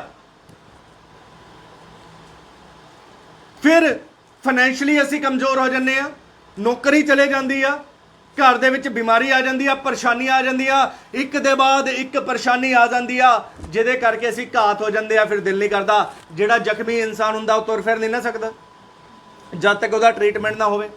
ਫਿਰ ਜਦੋਂ ਜ਼ਖਮੀ ਇਨਸਾਨ ਦਾ ਟ੍ਰੀਟਮੈਂਟ ਨਾ ਕੀਤਾ ਜਾਵੇ, ਅੰਤ ਦੇ ਵਿੱਚ ਫਿਰ ਉਹ ਨਸ਼ਟ ਹੋ ਜਾਂਦਾ। ਇਸੇ ਪ੍ਰਕਾਰ ਸ਼ੈਤਾਨ ਆ, ਜਿਹੜਾ ਵਿਅਕਤੀ ਆਪਣੇ ਜੀਵਨ ਦੇ ਵਿੱਚ ਆਤਮਾ ਦੇ ਵਿੱਚ ਜਾਗਦਾ ਨਹੀਂ ਰਹਿੰਦਾ ਆ, ਉਹ ਸ਼ੈਤਾਨ ਦੇ ਦੁਆਰਾ ਘਾਤ ਕੀਤਾ ਜਾਂਦਾ ਆ। ਇਹ ਅਗਰ ਉਹ ਫਿਰ ਵੀ ਜਾਗਰਿਤ ਨਹੀਂ ਹੁੰਦਾ, ਬਾਈਬਲ ਆਖਦੀ ਆ ਅੰਤ ਦੇ ਵਿੱਚ ਸ਼ੈਤਾਨ ਉਹਨੂੰ ਨਸ਼ਟ ਕਰਦਾ। ਨਸ਼ਟ ਕਰਨ ਦਾ ਮਤਲਬ ਉਹਦੇ ਜੀਵਨ ਨੂੰ ਸਮਾਪਤ ਕਰਦਾ। ਬਹੁਤ ਲੋਕ ਸੁਸਾਈਡ ਕਰ ਲੈਂਦੇ ਆ ਫਿਰ ਪਰੇਸ਼ਾਨ ਹੋ ਕੇ। ਬਹੁਤ ਲੋਕ ਨਸ਼ੇ ਦੀ ਹੈਬਿਟ ਪਾ ਲੈਂਦੇ ਆ, ਨਸ਼ੇ ਦੇ ਵਿੱਚ ਆ ਕੇ ਆਦੀ ਹੋ ਕੇ ਮਰ ਜਾਂਦੇ ਆ। ਕਿਸੇ ਨਾ ਕਿਸੇ ਤਰੀਕੇ ਸ਼ੈਤਾਨ ਫਿਰ ਉਹਨਾਂ ਨੂੰ ਮੌਤ ਦੀ ओर ਲੈ ਕੇ ਜਾਂਦਾ ਆ। ਬਹੁਤ ਲੋਕਾਂ ਨੂੰ ਫਿਰ ਬਿਮਾਰੀ ਦਾ ਰੂਪ ਸ਼ੈਤਾਨ ਦੇ ਦਿੰਦਾ ਆ। ਟੈਨਸ਼ਨ ਦੇ ਨਾਲ ਬੀਪੀ, ਟੈਨਸ਼ਨ ਦੇ ਨਾਲ ਸ਼ੂਗਰ, ਟੈਨਸ਼ਨ ਦੇ ਨਾਲ ਹਾਰਟ ਦੀ ਬਿਮਾਰੀ, ਟੈਨਸ਼ਨ ਦੇ ਨਾਲ ਅਲੱਗ-ਅਲੱਗ ਗੱਲਾਂ, ਰੋਡ ਐਕਸੀਡੈਂਟ। ਫਿਰ ਸ਼ੈਤਾਨ ਉਹ ਜਿਹਾ ਮਾਹੌਲ ਕ੍ਰੀਏਟ ਕਰਦਾ ਆ ਜਿਹਦੇ ਵਿੱਚ ਸਾਡੀ ਮ੍ਰਿਤਿੂ ਹੋ ਜਾਵੇ। ਇਸੇ ਕਰਕੇ ਪ੍ਰਭੂ ਯਿਸੂ ਮਸੀਹ ਨੇ ਆਖਿਆ ਸੀ, ਜਾਗਤੇ ਰਹੋ ਕਿ ਤੁਸੀਂ ਪ੍ਰੀਖਿਆ ਦੇ ਵਿੱਚ ਨਾ ਪਵੋ। ਫਿਰ ਸ਼ੈਤਾਨ ਪ੍ਰੀਖਿਆਵਾਂ ਲੈ ਕੇ ਆਂਦਾ ਆ। ਬਾਈਬਲ ਆਖਦੀ ਆ ਪ੍ਰਤੇਕ ਵਿਅਕਤੀ ਆਪਣੀ ਅਭਿਲਾਸ਼ਾ ਵਿੱਚ ਫਸ ਕੇ ਡਿੱਗਦਾ ਆ। ਫਿਰ ਅਭਿਲਾਸ਼ਾ ਗਰਭਵਤੀ ਹੁੰਦੀ ਆ ਤੇ ਪਾਪ ਨੂੰ ਜਨਮ। ਜਦੋਂ ਅਸੀਂ ਜਾਗਦੇ ਨਹੀਂ ਰਹਿੰਦੇ, ਪਰਮੇਸ਼ਵਰ ਦੇ ਵਿੱਚ ਸਰਗਰਮ ਨਹੀਂ ਰਹਿੰਦੇ, ਜਦੋਂ ਅਸੀਂ ਪ੍ਰਾਰਥਨਾ ਨਹੀਂ ਕਰਦੇ ਰਹਿੰਦੇ, ਸਾਡੇ ਮੋਰੇ ਪੈਸੇ ਦੀ ਸਮੱਸਿਆ ਆ ਜਾਂਦੀ ਆ। ਪੈਸੇ ਦੀ ਪ੍ਰੀਖਿਆ ਦੇ ਵਿੱਚ ਫਸ ਜਾਂਦੇ ਆ। ਅਸੀਂ ਦੁੱਖ ਦੀ ਪ੍ਰਸਥਿਤੀ ਦੇ ਵਿੱਚ ਫਸ ਜਾਂਦੇ ਆ, ਕਿਉਂਕਿ ਸਾਨੂੰ ਪਰਮੇਸ਼ਵਰ ਦੇ ਕਲਾਮ ਦੇ ਬਾਰੇ ਨੌਲੇਜ ਨਹੀਂ ਆ। ਉਸ ਦੁੱਖ ਦੀ ਪ੍ਰਸਥਿਤੀ ਦੇ ਵਿੱਚ, ਉਸ ਪੈਸੇ ਦੀ ਪ੍ਰਸਥਿਤੀ ਦੇ ਵਿੱਚ, ਹਾਲਾਤ ਦੇ ਵਿੱਚ, ਕਰਜ਼ੇ ਦੇ ਵਿੱਚ ਜਦੋਂ ਅਸੀਂ ਡੁੱਬ ਜਾਂਦੇ ਆ, ਫਿਰ ਸ਼ੈਤਾਨ ਸਾਨੂੰ ਨਸ਼ਟ ਕਰਦਾ ਆ। ਫਿਰ ਸਾਡਾ ਪਰਮੇਸ਼ਵਰ ਦੇ ਕੋਲ ਆਉਣ ਨੂੰ ਮਨ ਨਹੀਂ ਕਰਦਾ। ਫਿਰ ਸਾਡਾ ਪਰਮੇਸ਼ਵਰ ਦੇ ਕੋਲ ਆਉਣ ਕੋਈ ਪ੍ਰਾਰਥਨਾ ਕਰਨ ਨੂੰ ਦਿਲ ਨਹੀਂ ਕਰਦਾ ਕਿ ਸਾਡੇ ਕੰਮ ਤਾਂ ਬਣਦੇ ਨਹੀਂ। ਮੈਨੂੰ ਤਾਂ 5 ਸਾਲ ਹੋ ਗਏ ਜਾਂਦੇ, ਮੇਰਾ ਤਾਂ ਕੰਮ ਜੀਵਨ ਦੇ ਵਿੱਚ ਹੋਇਆ ਨਹੀਂ ਆ। ਕੀ ਤੂੰ ਇਸ 5 ਸਾਲਾਂ ਦੇ ਵਿੱਚ, ਇੱਕ ਦਿਨ ਦੇ ਵਿੱਚ 24 ਘੰਟੇ ਹੁੰਦੇ ਨੇ, 24 ਘੰਟੇ ਦੇ ਵਿੱਚ 2 ਘੰਟੇ ਤੁਸੀਂ ਪ੍ਰਾਰਥਨਾ ਕੀਤੀ, 365 ਦਿਨ ਦੇ ਵਿੱਚ ਤੁਸੀਂ ਪ੍ਰਾਰਥਨਾ ਕੀਤੀ, ਇੱਕ ਸਾਲ 'ਚ 365 ਦਿਨ ਹੁੰਦੇ ਨੇ। ਕੀ ਤੁਸੀਂ 365 ਦਿਨ ਪ੍ਰਾਰਥਨਾ ਕੀਤੀ ਆ? ਜੇ ਪ੍ਰਾਰਥਨਾ ਆਪਾਂ ਕਰਨੀ ਵੀ ਆ, ਪਤਾ ਨਹੀਂ ਕੌਣ ਮਾਫ ਕਰਨਾ ਇਦਾਂ ਦੇ ਸ਼ਬਦਾਂ ਨੂੰ, ਇਦਾਂ ਦੇ ਖੁਦਾ ਦੇ ਸੇਵਕ ਸਿਖਾਉਂਦੇ ਨੇ। ਤੁਸੀਂ ਜੇ 2 ਘੰਟੇ ਪ੍ਰਾਰਥਨਾ ਕਰਨੀ, 1 ਘੰਟਾ ਆਰਾਧਨਾ ਕਰੋ। 1 ਘੰਟਾ ਬਈ ਇਹ ਕਿਹੜੀ ਪ੍ਰਾਰਥਨਾ? ਪ੍ਰਾਰਥਨਾ ਤਾਂ ਫਿਰ 1 ਘੰਟਾ ਹੀ ਹੋਈ ਆ। ਪ੍ਰਾਰਥਨਾ ਦਾ ਮਤਲਬ ਪ੍ਰਾਰਥਨਾ ਹੀ ਆ, ਆਰਾਧਨਾ ਦਾ ਮਤਲਬ ਆਰਾਧਨਾ ਆ। ਆਰਾਧਨਾ ਹੋ ਰਿਹਾ, ਪ੍ਰਾਰਥਨਾ ਹੋ ਰਿਹਾ। ਬਹੁਤ ਲੋਕਾਂ ਦੇ ਘਰ ਮੈਂ ਗਿਆ, ਉਧਰੋਂ ਉਹਨਾਂ ਨੇ ਸੀਡੀ ਲਾਈ ਆ, ਭਜਨ ਚੱਲੀ ਜਾ ਰਿਹਾ, ਆਪ ਪ੍ਰਾਰਥਨਾ 'ਚ ਬੈਠਾ। ਇਹ ਕੌਣ ਸੀ ਪ੍ਰਾਰਥਨਾ ਹੈ? ਇਹ ਨਕਲੀ ਪ੍ਰਾਰਥਨਾ ਆ। ਪ੍ਰਾਰਥਨਾ ਦਾ ਮਤਲਬ ਆ ਕੋਠਰੀ ਦਾ ਦੁਆਰ ਬੰਦ ਕਰ, ਕੋਈ ਆਵਾਜ਼ ਤੇਰੇ ਕੰਨਾਂ 'ਚ ਨਹੀਂ ਪੈਣੀ ਚਾਹੀਦੀ। ਗੁਪਤ ਦੇ ਵਿੱਚ ਆਪਣੇ ਪਿਤਾ ਨਾਲ ਗੱਲਾਂ ਕਰ, ਤੂੰ ਤੇ ਤੇਰਾ ਪਰਮੇਸ਼ਵਰ। ਇਹ ਆ ਪ੍ਰਾਰਥਨਾ। ਆਰਾਧਨਾ ਹੋ ਰਿਹਾ, ਪ੍ਰਾਰਥਨਾ ਹੋ ਰਿਹਾ। ਬਹੁਤ ਲੋਕ 1 ਘੰਟਾ ਕਹਿੰਦੇ ਸੀ ਪ੍ਰਾਰਥਨਾ ਕਰਦੇ ਆ, 45 ਮਿੰਟ ਆਰਾਧਨਾ ਕਰਦੇ ਆ, 3 ਭਜਨ ਗਾ ਲੈਣੇ ਆ। ਇਹ ਪ੍ਰਾਰਥਨਾ ਨਹੀਂ ਆ। ਸੋ ਬਹੁਤ ਲੋਕਾਂ ਦੀ ਪ੍ਰੇਅਰ ਲਾਈਫ ਨਹੀਂ ਆ, ਪ੍ਰਾਰਥਨਾ ਦਾ ਜੀਵਨ ਨਹੀਂ ਆ, ਔਰ ਅਲੱਗ-ਅਲੱਗ ਪ੍ਰੀਖਿਆਵਾਂ ਦੇ ਵਿੱਚ ਫਸੇ ਹੋ ਆ। ਜੇ ਅਸੀਂ ਪ੍ਰਾਰਥਨਾ ਨਹੀਂ ਕਰਦੇ, ਬਾਈਬਲ ਫਿਰ ਆਖਦੀ ਆ ਅਸੀਂ ਪ੍ਰੀਖਿਆਵਾਂ ਦੇ ਵਿੱਚ ਫਸਾਂਗੇ, ਔਰ ਅੰਤ ਦੇ ਵਿੱਚ ਉਹਦਾ ਫਾਇਦਾ ਜੋ ਹੈ ਉਹ ਸ਼ੈਤਾਨ ਉਠਾਏਗਾ, ਉਹਦਾ ਲਾਭ ਜੋ ਹੈ ਉਹ ਸ਼ੈਤਾਨ ਉਠਾਏਗਾ। ਉਸ ਜੋ ਲਾਭ ਹੈ ਸ਼ੈਤਾਨ ਦਾ ਕਿ ਪਰਮੇਸ਼ਵਰ ਤੋਂ ਤੁਹਾਨੂੰ ਦੂਰ ਕਰ ਦੇਗਾ, ਤੁਹਾਡਾ ਮਨ ਵਚਨ ਸੁਣਨ ਤੇ ਨਹੀਂ ਲੱਗੇਗਾ, ਕਿਉਂਕਿ ਬਾਈਬਲ ਦੇ ਬਾਰੇ ਤੁਹਾਨੂੰ ਨੌਲੇਜ ਹੁੰਦੀ ਆ, ਬਾਈਬਲ ਦੇ ਬਾਰੇ ਤੁਹਾਨੂੰ ਪਤਾ ਆ। ਫਿਰ ਪ੍ਰਭੂ ਦਾ ਦਾਸ ਗਾਈਡ ਕਰਦਾ ਆ, ਮੇਰੇ ਬੇਟੇ ਮੇਰੀ ਬੇਟੀ, ਬਾਈਬਲ ਦੇ ਵਿੱਚ ਜਿੱਥੇ ਲਿਖਿਆ ਤੁਹਾਨੂੰ ਆਲਰੇਡੀ ਪਤਾ ਹੁੰਦਾ, ਤੁਸੀਂ ਕਹਿੰਦੇ ਲਿਖਿਆ ਤਾਂ ਹੈ ਠੀਕ ਹੈ, ਪਰ ਹੁੰਦਾ ਨਹੀਂ, ਕਿਉਂਕਿ ਤੁਹਾਡਾ ਸਵੈਂ ਦਾ ਜੀਵਨ ਨਹੀਂ ਹੈ। ਪਹਿਲਾ ਤਿਮੋਥਿਓ ਉਹਦਾ 6 ਅਧਿਆਇ ਉਹਦਾ 1 ਆਇਤ, ਪਹਿਲਾ ਤਿਮੋਥਿਓ ਉਹਦਾ 6 ਅਧਿਆਇ 1 ਆਇਤ। ਬੈਕਸਲਾਈਡ ਹੋਣ ਦੇ ਅਸੀਂ ਅਲੱਗ-ਅਲੱਗ ਕਾਰਨ ਦੇਖ ਰਹੇ ਹਾਂ, ਕਿਉਂ ਅਸੀਂ ਪਰਮੇਸ਼ਰ ਤੋਂ ਪਿੱਛੇ ਹਟ ਜਾਂਦੇ ਹਾਂ। ਉਹਦਾ ਇੱਕ ਹੋਰ ਕਾਰਨ ਦੇਖਾਂਗੇ, ਪਹਿਲਾ ਤਿਮੋਥਿਓ 6 ਅਧਿਆਇ 1 ਆਇਤ। जितने दासता के जुए के नीचे हैं, वे अपने अपने स्वामी को बड़े आदर के योग्य जानते ਪਹਿਲਾ ਤਿਮੋਥਿਓ 6 ਅਧਿਆਇ ਉਹਦਾ 10 ਆਇਤ। क्योंकि रुपए का लोभ सब प्रकार की बुराइयों की जड़ है, जिसे प्राप्त करने का प्रयत्न करते हुए बहुतों ने विश्वास से भटककर अपने आप को नाना प्रकार के दुखों से छलने का हाँ, बहुत लोग विश्वास तो भटक गए। बहुत लोग कितना विश्वास तो भटक गए? पैसे दे कारण। सब प्रकार दी बुराइयां दा जड़ की आ? पैसा। एक उदाहरण मैं तुहानू दिना, पतरस जो प्रभु दा दास है, वो मच्छी फड़दा, सारी रात उन्हें जाल पाया पर मच्छियां नहीं आईयां। जद प्रभु यीशु मसीह ਉਹਦੀ ਨਾਉ ਦੇ ਵਿੱਚ ਆਇਆ, ਨਾਉ ਜੋ ਸਾਡੇ ਜੀਵਨ ਨੂੰ ਦਰਸਾਉਂਦੀ ਹੈ, ਤਾਂ ਪ੍ਰਭੂ ਯੀਸ਼ੂ ਮਸੀਹ ਨੇ ਪਤਰਸ ਨੂੰ ਆਖਿਆ ਕਿ ਪਤਰਸ ਹੁਣ ਜਾਲ ਨੂੰ ਪਾ। ਪਤਰਸ ਕਹਿੰਦਾ ਪ੍ਰਭੂ ਸਾਰੀ ਰਾਤ ਮੈਂ ਮਿਹਨਤ ਕੀਤੀ ਹੈ, ਜਿੱਥੇ ਤੂੰ ਕਹਿ ਰਿਹਾ ਮੈਂ ਇੱਥੇ ਹੀ ਜਾਲ ਪਾਇਆ ਸੀ। ਕਈ ਵਾਰ ਅਸੀਂ ਵੀ ਐਵੇਂ ਹੀ ਕਰਦੇ ਆ, ਆਪਣੇ ਐਫਰਟ ਲਾਉਂਦੇ ਆ ਕਿ ਪਰਮੇਸ਼ਵਰ ਦੀ ਆਵਾਜ਼ ਨੂੰ ਨਹੀਂ ਸੁਣਦੇ, ਪਰ ਜਦੋਂ ਨੇ ਫਿਰ ਵੀ ਪਰਮੇਸ਼ਵਰ ਨੇ ਫਿਰ ਦੁਬਾਰਾ ਕਿਹਾ ਮੈਂ ਤੈਨੂੰ ਕਹਿ ਰਿਹਾ ਪਤਰਸ ਜਾਲ ਨੂੰ ਪਾ। ਜਦ ਪਤਰਸ ਨੇ ਫਿਰ ਜਾਲ ਨੂੰ ਪਾਇਆ, ਲਿਖਿਆ ਹੈ ਇੰਨੀਆਂ ਮਛਲੀਆਂ ਆਈਆਂ ਕਿ ਜਾਲ ਫਟਣ ਤੇ ਹੋ ਗਿਆ। ਬਹੁਤ ਵਾਰ ਅਸੀਂ ਆਪਣਾ ਐਫਰਟ ਲਾਉਂਦੇ ਆ ਕਮਾਈ ਕਰਨ ਦੇ ਲਈ, ਪ੍ਰਾਰਥਨਾ ਦਾ ਟਾਈਮ ਕੰਮ ਦੇ ਉੱਤੇ, ਵਚਨ ਦਾ ਟਾਈਮ ਕੰਮ ਦੇ ਉੱਤੇ, ਸੰਡੇ ਮਿਸ ਕੰਮ ਦੇ ਉੱਤੇ, ਬਈ ਮਾਲਕ ਨੇ ਬਣਾ ਲਿਆ ਨੌਕਰੀ ਚਲੇ ਜਾਏਗੀ, ਉਹ ਤੇਰੀ ਨੌਕਰੀ ਜਾਏਗੀ ਨਹੀਂ, ਮਾਲਕ ਤੈਨੂੰ ਕੱਢੇਗਾ ਤੇ ਹੋਰ 10 ਮਾਲਕ ਤੇਰੇ ਲਈ ਖੜੇ ਆ। ਪਰ ਸਾਡਾ ਆਪਣਾ ਦਿਮਾਗ ਆ, ਬਾਈਬਲ ਕਹਿੰਦੀ ਆਪਣੀ ਦ੍ਰਿਸ਼ਟੀ 'ਚ ਬੁੱਧੀਮਾਨ ਨਾ ਬਣ। ਅਸੀਂ ਸਭ ਤੋਂ ਚਲਾਕ ਬੰਦੇ ਦੁਨੀਆ ਦੇ ਬੰਦੇ ਆ ਨਾ, ਇਨਸਾਨ। ਬਾਈਬਲ ਆਖਦੀ ਆ ਪਰਮੇਸ਼ਰ ਦੀ ਨਜ਼ਰ ਦੇ ਵਿੱਚ ਤੂੰ ਕੀੜਾ ਆ। ਸਾਡੀ ਔਕਾਤ ਕੀ ਆ? ਅਸੀਂ ਮਿੱਟੀ ਆ। ਸਾਨੂੰ ਪਰਮੇਸ਼ਰ ਨੇ ਆਪਣੇ ਹੱਥਾਂ ਨਾਲ ਬਣਾਇਆ। ਯਹੂਦੀ ਪੱਤਰੀ 'ਚ ਜਦੋਂ ਅਸੀਂ ਉਤਪਤੀ ਕਿਤਾਬ ਪੜ੍ਹਦੇ ਆ, ਉਤਪਤੀ ਕਿਤਾਬ ਦੇ ਵਿੱਚ ਪਰਮੇਸ਼ਰ ਨੇ ਸਾਨੂੰ ਬਣਾਇਆ ਮਿੱਟੀ ਦੇ ਦੁਆਰਾ, ਪਰ ਜਦੋਂ ਅਸੀਂ ਅਯੂਬ ਦੀ ਕਿਤਾਬ ਪੜ੍ਹਦੇ ਆ, ਉੱਥੇ ਸਾਨੂੰ ਵਿਵਰਣ ਮਿਲਦਾ ਕਿ ਪਰਮੇਸ਼ਰ ਨੇ ਸਾਨੂੰ ਹੱਥਾਂ ਨਾਲ ਬਣਾਇਆ, ਜੋੜ ਕੇ, ਕਿ ਜਿਹਨੇ ਸਾਨੂੰ ਬਣਾਇਆ ਉਹ ਸਾਨੂੰ ਰੋਟੀ ਨਹੀਂ ਦੇ ਸਕਦਾ। ਫਿਰ ਅਸੀਂ ਆਪਣੇ ਦਿਮਾਗ ਦਾ ਐਫਰਟ ਲਾਉਂਦੇ ਆ। ਜਦੋਂ ਅਸੀਂ ਪਤਰਸ ਬਣਦੇ ਆਪਣੇ ਜੀਵਨ ਦੇ ਵਿੱਚ, ਪਤਰਸ ਵੀ ਹਮੇਸ਼ਾ ਜੋਸ਼ ਦੇ ਵਿੱਚ ਕੀ ਆ, ਹੋਸ਼ ਖੋ ਬੈਂਦਾ ਸੀਗਾ। ਪਰ ਜਦੋਂ ਪਵਿੱਤਰ ਆਤਮਾ ਪਤਰਸ ਦੇ ਅੰਦਰ ਆਇਆ ਔਰ ਪਵਿੱਤਰ ਆਤਮਾ ਦੀ ਪਰਿਪੂਰਨਤਾ ਪਤਰਸ ਦੇ ਅੰਦਰ ਵਾਸ ਕਰਨ ਲੱਗੀ, ਫਿਰ ਪਤਰਸ ਆਤਮਾ ਦੀ ਆਵਾਜ਼ ਨੂੰ ਸੁਣ ਕੇ ਆਪਣੇ ਜੀਵਨ 'ਚ ਚੱਲਣ ਵਾਲਾ ਵਿਅਕਤੀ ਬਣ ਗਿਆ। ਜਦੋਂ ਅਸੀਂ ਆਤਮਾ ਦੀ ਆਵਾਜ਼ ਸੁਣ ਕੇ ਚੱਲਦੇ ਆ, ਨਿਸ਼ਚੈ ਪਰਮੇਸ਼ਰ ਸਾਡੇ ਜੀਵਨ ਦੇ ਵਿੱਚ ਭਲਾਈਆਂ ਨੂੰ ਉਤਪੰਨ ਕਰਦਾ ਆ। ਪਰ ਜਦੋਂ ਅਸੀਂ ਆਪਣਾ ਐਫਰਟ ਲਾਉਂਦੇ ਆ, ਪੈਸੇ ਦੀ ਦੌੜਦੇ ਆ, ਸੰਡੇ ਮਿਸ ਕਰਦੇ ਆ, ਪ੍ਰੇਅਰ ਲਾਈਫ ਮਿਸ ਕਰਦੇ ਆ, ਵਚਨ ਮਿਸ ਕਰਦੇ ਆ, ਫਿਰ ਸਾਡੇ ਜੀਵਨ ਦੇ ਵਿੱਚ ਕੁਝ ਨਹੀਂ ਹੁੰਦਾ। ਅੱਜ ਵੀ ਐਫਰਟ ਲੱਗ ਰਿਹਾ ਤੇ ਕੱਲ ਨੂੰ ਵੀ ਲੱਗੇਗਾ, ਕੱਲ ਵੀ ਲੱਗਾ ਤੇ ਪਰਸੋਂ ਵੀ ਲੱਗੇਗਾ, ਜਿੰਨਾ ਮਰਜ਼ੀ ਜ਼ੋਰ ਲਾ ਲਓ। ਕਿਉਂਕਿ ਪ੍ਰਭੂ ਦਾ ਕਲਾਮ ਆਖਦਾ ਆ, ਕੀ ਆਖਦਾ ਆ? ਇਹ ਧਨ ਮੇਰਾ ਆ, ਸੋਨਾ ਚਾਂਦੀ ਮੇਰਾ ਆ, ਸਮਸਤ ਪ੍ਰਿਥਵੀ ਮੇਰੀ ਆ। ਦਾਊਦ ਕੌਣ ਸੀ? ਇੱਕ ਚਰਵਾਹਾ ਜਿਹਨੂੰ ਪਰਮੇਸ਼ਰ ਨੇ ਰਾਜਾ ਬਣਾਇਆ। ਸ਼ਾਉਲ ਕੌਣ ਸੀਗਾ?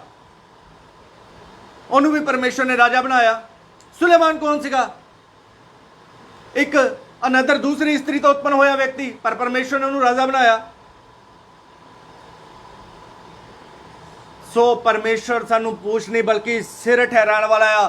सानू सिर्फ विश्वास करके परमेश्वर दे विच चलण की जरूरत है।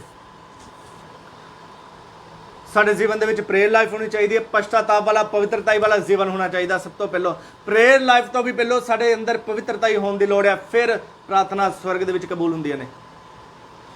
अदरवाइज जिन्नियां मर्जी प्रार्थनावां कर लो। सो बाइबल कहंदी आ पैसे दा लोभ की आ सब प्रकार दी बुराई दा जड़ आ। ਇਹ ਜੜ ਆ ਪੈਸਾ बुराई ਦਾ। ਜਦੋਂ ਅਸੀਂ ਬਾਈਬਲ ਨੂੰ ਪੜ੍ਹਦੇ ਆ, ਪਹਿਲਾ ਤਮੋਥਿਉਸ ਦਾ 6 ਪੜ੍ਹਦੇ ਹਾਂ ਤਾਂ ਲਿਖਿਆ ਭਗਤੀ ਸੰਤੋਖ ਸਹਿਤ ਵੱਡੀ ਕਮਾਈ ਆ। ਭਗਤੀ ਸੰਤੋਖ ਸਹਿਤ ਸਾਨੂੰ ਸੰਤੋਸ਼ ਹੋਣਾ ਚਾਹੀਦਾ ਆ।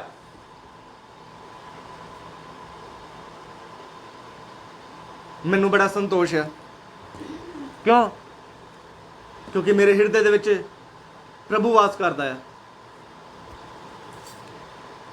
मेरे हृदय विच प्रभु वास करता है।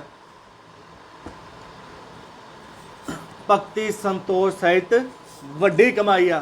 जब तक सानू संतोष नहीं आएगा साडे जीवन दे विच कुछ भी नहीं हो सकता। एक उदाहरण मैं तुहानू दिना। एक लग्जरी गड्डी दे विच एक व्यक्ति बैठा सीगा। उस व्यक्ति दा एक फ्रेंड सीगा, उन्हें प्राइवेट जैट खरीदिया और उन्हें एक पोस्ट पाई। उस प्राइवेट जैट ਨੂੰ देख के वो अपने ड्राइवर ਨੂੰ ਕਹਿੰਦਾ काश मैं भी अपने दोस्त जिड्डा अमीर हुंदा, काश मैं भी अपने दोस्त वांगू हुंदा, क्योंकि वो लग्जरी लाइफ जीवन व्यतीत करदा, कोई दुख नहीं आ, उसको अपना प्राइवेट जैट आ। ਉਹਦਾ ड्राइवर ਉਹਨੂੰ ਆਖਦਾ कि सर ਤੁਹਾਡੇ ਕੋਲ ਜਿਹੜੀ ਕਾਰ ਆ ਦੁਨੀਆ ਦੀ ਸਭ ਤੋਂ ਮਹਿੰਗੀ ਕਾਰ ਆ। ਉਹ ਫਿਰ ਆਪਣੇ ड्राइवर ਨੂੰ ਆਖਦਾ कि नहीं ਤੈਨੂੰ ਨਹੀਂ ਪਤਾ ਪ੍ਰਾਈਵੇਟ ਜੈਟ ਦੀ अपनी एक इंजॉयमेंट आ, प्राइवेट जैट अपनी जगह आ।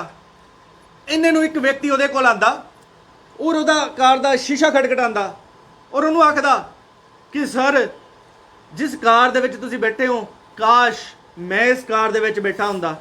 मेरे को एक सैकेंड हैंड कार आ, मेरे मन की इच्छा आ मैं इस कार दे विच बैठा, रॉयल रोल्स दे विच बैठा।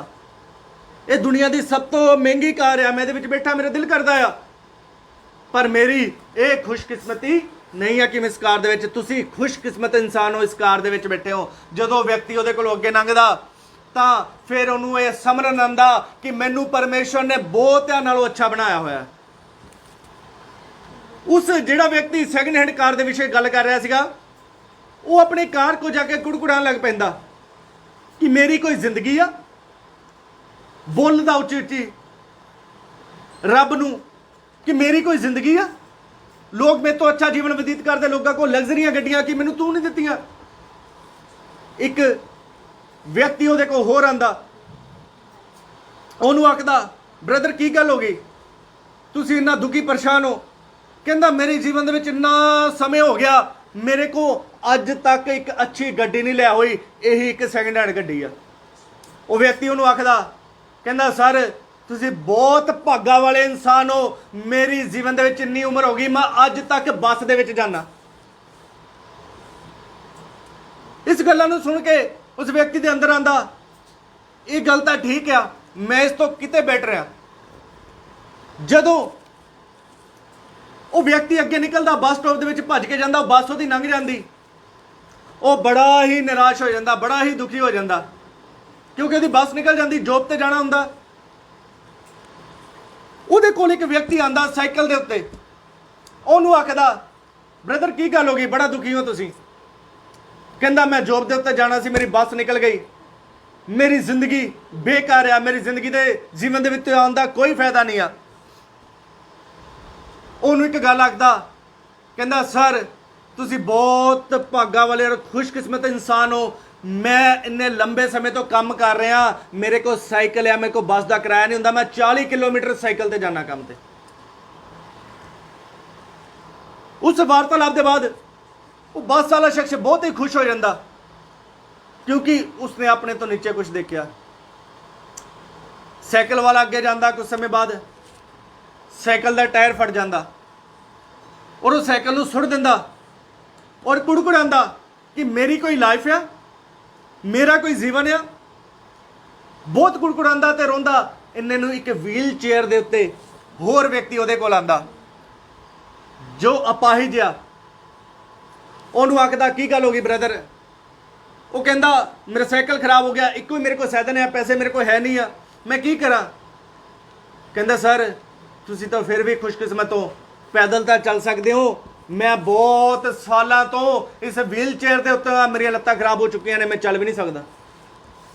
ਸਾਨੂੰ ਸੰਤੋਸ਼ ਹੋਣਾ ਚਾਹੀਦਾ। ਮੇਰੇ ਕਹਿਣ ਦਾ ਮਤਲਬ ਪਰਮੇਸ਼ਵਰ ਨੇ ਤੁਹਾਨੂੰ ਹੱਥ ਦਿੱਤੇ ਨੇ, ਪਰਮੇਸ਼ਵਰ ਨੇ ਤੁਹਾਨੂੰ ਸਵਸਥ ਜੀਵਨ ਦਿੱਤਾ ਆ, ਪਰਮੇਸ਼ਵਰ ਤੁਹਾਨੂੰ ਰੋਟੀ ਦਿੰਦਾ ਆ, ਤੁਹਾਨੂੰ ਸੰਤੋਸ਼ ਹੋਣਾ ਚਾਹੀਦਾ ਆ। ਜੇ ਫਿਰ ਵੀ ਨਹੀਂ ਸੰਤੋਸ਼ ਹੋਏਗਾ, ਸ਼ੈਤਾਨ ਤੁਹਾਨੂੰ ਦੁਖੀ ਨਿਰਾਸ਼ ਹਤਾਸ਼ ਕਰੇਗਾ ਔਰ ਪਰਮੇਸ਼ਵਰ ਤੋਂ ਦੂਰ ਕਰ ਦੇਗਾ। ਆਪਣੇ ਨੀਚੇ ਦੇਖੋ, ਪੰਜਾਬੀ ਦੇ ਵਿੱਚ ਇੱਕ ਕਹਾਵਤ ਹੈ ਨਾ, ਦੂਸਰੇ ਦਾ ਮਹਿਲ ਦੇਖ ਕੇ ਆਪਣੀ ਕੁੱਲੀ ਨਹੀਂ ਢਾ ਲੈਣੀ ਚਾਹੀਦੀ। ਸਮੇਂ ਦੇ ਅਨੁਸਾਰ ਪਰਮੇਸ਼ਵਰ ਲਿਖਿਆ ਬਾਈਬਲ ਦੇ ਵਿੱਚ, ਉਚਿਤ ਸਮੇਂ ਤੇ ਉਹ ਸਾਨੂੰ ਚੱਕਣ ਵਾਲਾ ਪਰਮੇਸ਼ਵਰ ਆ। ਬਹੁਤ ਵਾਰ ਅਸੀਂ ਜੀਵਨ ਦੇ ਵਿੱਚ ਪਰਮੇਸ਼ਵਰ ਤੋਂ ਦੂਰ ਹੋ ਜਾਂਦੇ ਆ ਪੈਸੇ ਦੀ ਦੌੜ ਦੇ ਪਿੱਛੇ। ਬਾਈਬਲ ਇਸ ਪ੍ਰਕਾਰ ਆਖਦੀ ਆ, ਬਹੁਤ ਲੋਕਾਂ ਨੇ ਆਪਣੇ ਆਪ ਨੂੰ ਛੱਲੀ ਬਣਾ ਲਿਆ। ਲਿਖਿਆ ਛੱਲਣੀ ਦੁੱਖਾਂ ਦੇ ਨਾਲ, ਦੁੱਖ ਇੰਨੇ ਆਪਣੇ ਜੀਵਨ ਦੇ ਵਿੱਚ ਲੈ ਲਿੱਤੇ ਆ ਕਿ ਛੱਲਣੀ ਬਣਾ ਲਿਆ, ਛੱਲਣੀ ਹੋ ਚੁੱਕੇ ਆ। ਕਰਜ਼ ਚੱਕ, ਬੱਚਿਆਂ ਦੀ ਪਰੇਸ਼ਾਨੀ, ਘਰਦਿਆਂ ਦਾ ਬੋਝ, ਰੋਟੀ ਦਾ ਬੋਝ, ਸਬਜ਼ੀ ਦਾ ਬੋਝ, ਆਟੇ ਦਾ ਬੋਝ, ਕਿਰਾਏ ਦਾ ਬੋਝ, ਅਲੱਗ-ਅਲੱਗ ਚੀਜ਼ਾਂ ਦਾ ਬੋਝ ਲੈ ਲਿਆ ਆ। ਉਹ ਬੋਝ ਦੇ ਨਾਲ ਦੁਖੀ ਹੋ ਹੀ ਜਾ ਰਿਹਾ ਆ। ਇਹ ਨਹੀਂ ਹੈ ਕਿ 1 ਘੰਟਾ ਪ੍ਰਾਰਥਨਾ ਕਰ ਲੈ, ਜੀਵਨ ਪਵਿੱਤਰਤਾ ਹੀ ਚ ਕਰ ਲੈ, ਐਤਵਾਰ ਸੰਗਤੀ 'ਚ ਬਹਿ ਜੇ, ਉਹ 3 ਘੰਟੇ ਸਾਨੂੰ ਔਖੇ ਲੱਗਦੇ ਆ। ਸ਼ਰਾਬ ਪੀ ਕੇ 10 ਮਿੰਟ ਸਭ ਕੁਝ ਭੁੱਲ ਜਾਣਾ, ਸਵੇਰੇ ਸੋ ਜਾਣਾ, ਉਸ ਦੇ ਬਾਅਦ ਫਿਰ ਪਰੇਸ਼ਾਨੀਆਂ, ਫਿਰ ਦੁੱਖ, ਫਿਰ ਪਰੇਸ਼ਾਨੀਆਂ, ਫਿਰ ਉਹ ਦੁੱਖ ਨੂੰ ਦੂਰ ਕਰਨ ਲਈ 5 ਮਿੰਟ ਲਈ ਇੱਕ ਸਿਗਰਟ ਪੀਂਦੇ ਆ। ਯਾਦ ਰੱਖਣਾ, ਅੰਤ ਦੇ ਵਿੱਚ ਮੌਤ ਦਾ ਦੁਆਰ ਤੁਹਾਡੇ ਲਈ ਖੁੱਲਾ ਆ ਔਰ ਪਰਮੇਸ਼ਵਰ ਤੋਂ ਤਾਂ ਦੂਰ ਤੁਸੀਂ ਹਟ ਹੀ ਚੁੱਕੇ ਹੋ। ਬਾਈਬਲ ਆਖਦੀ ਆ ਭਗਤੀ ਸੰਤੋਸ਼ ਸਹਿਤ ਵੱਡਾ ਕਮਾਈ ਆ। ਸੰਤੋਸ਼ ਸਾਨੂੰ ਆਉਣਾ ਚਾਹੀਦਾ ਹੈ। ਦੂਸਰਾ ਤਿਮੋਥੇਉਸ 4:10 ਪੜਾਂਗੇ ਅਸੀਂ।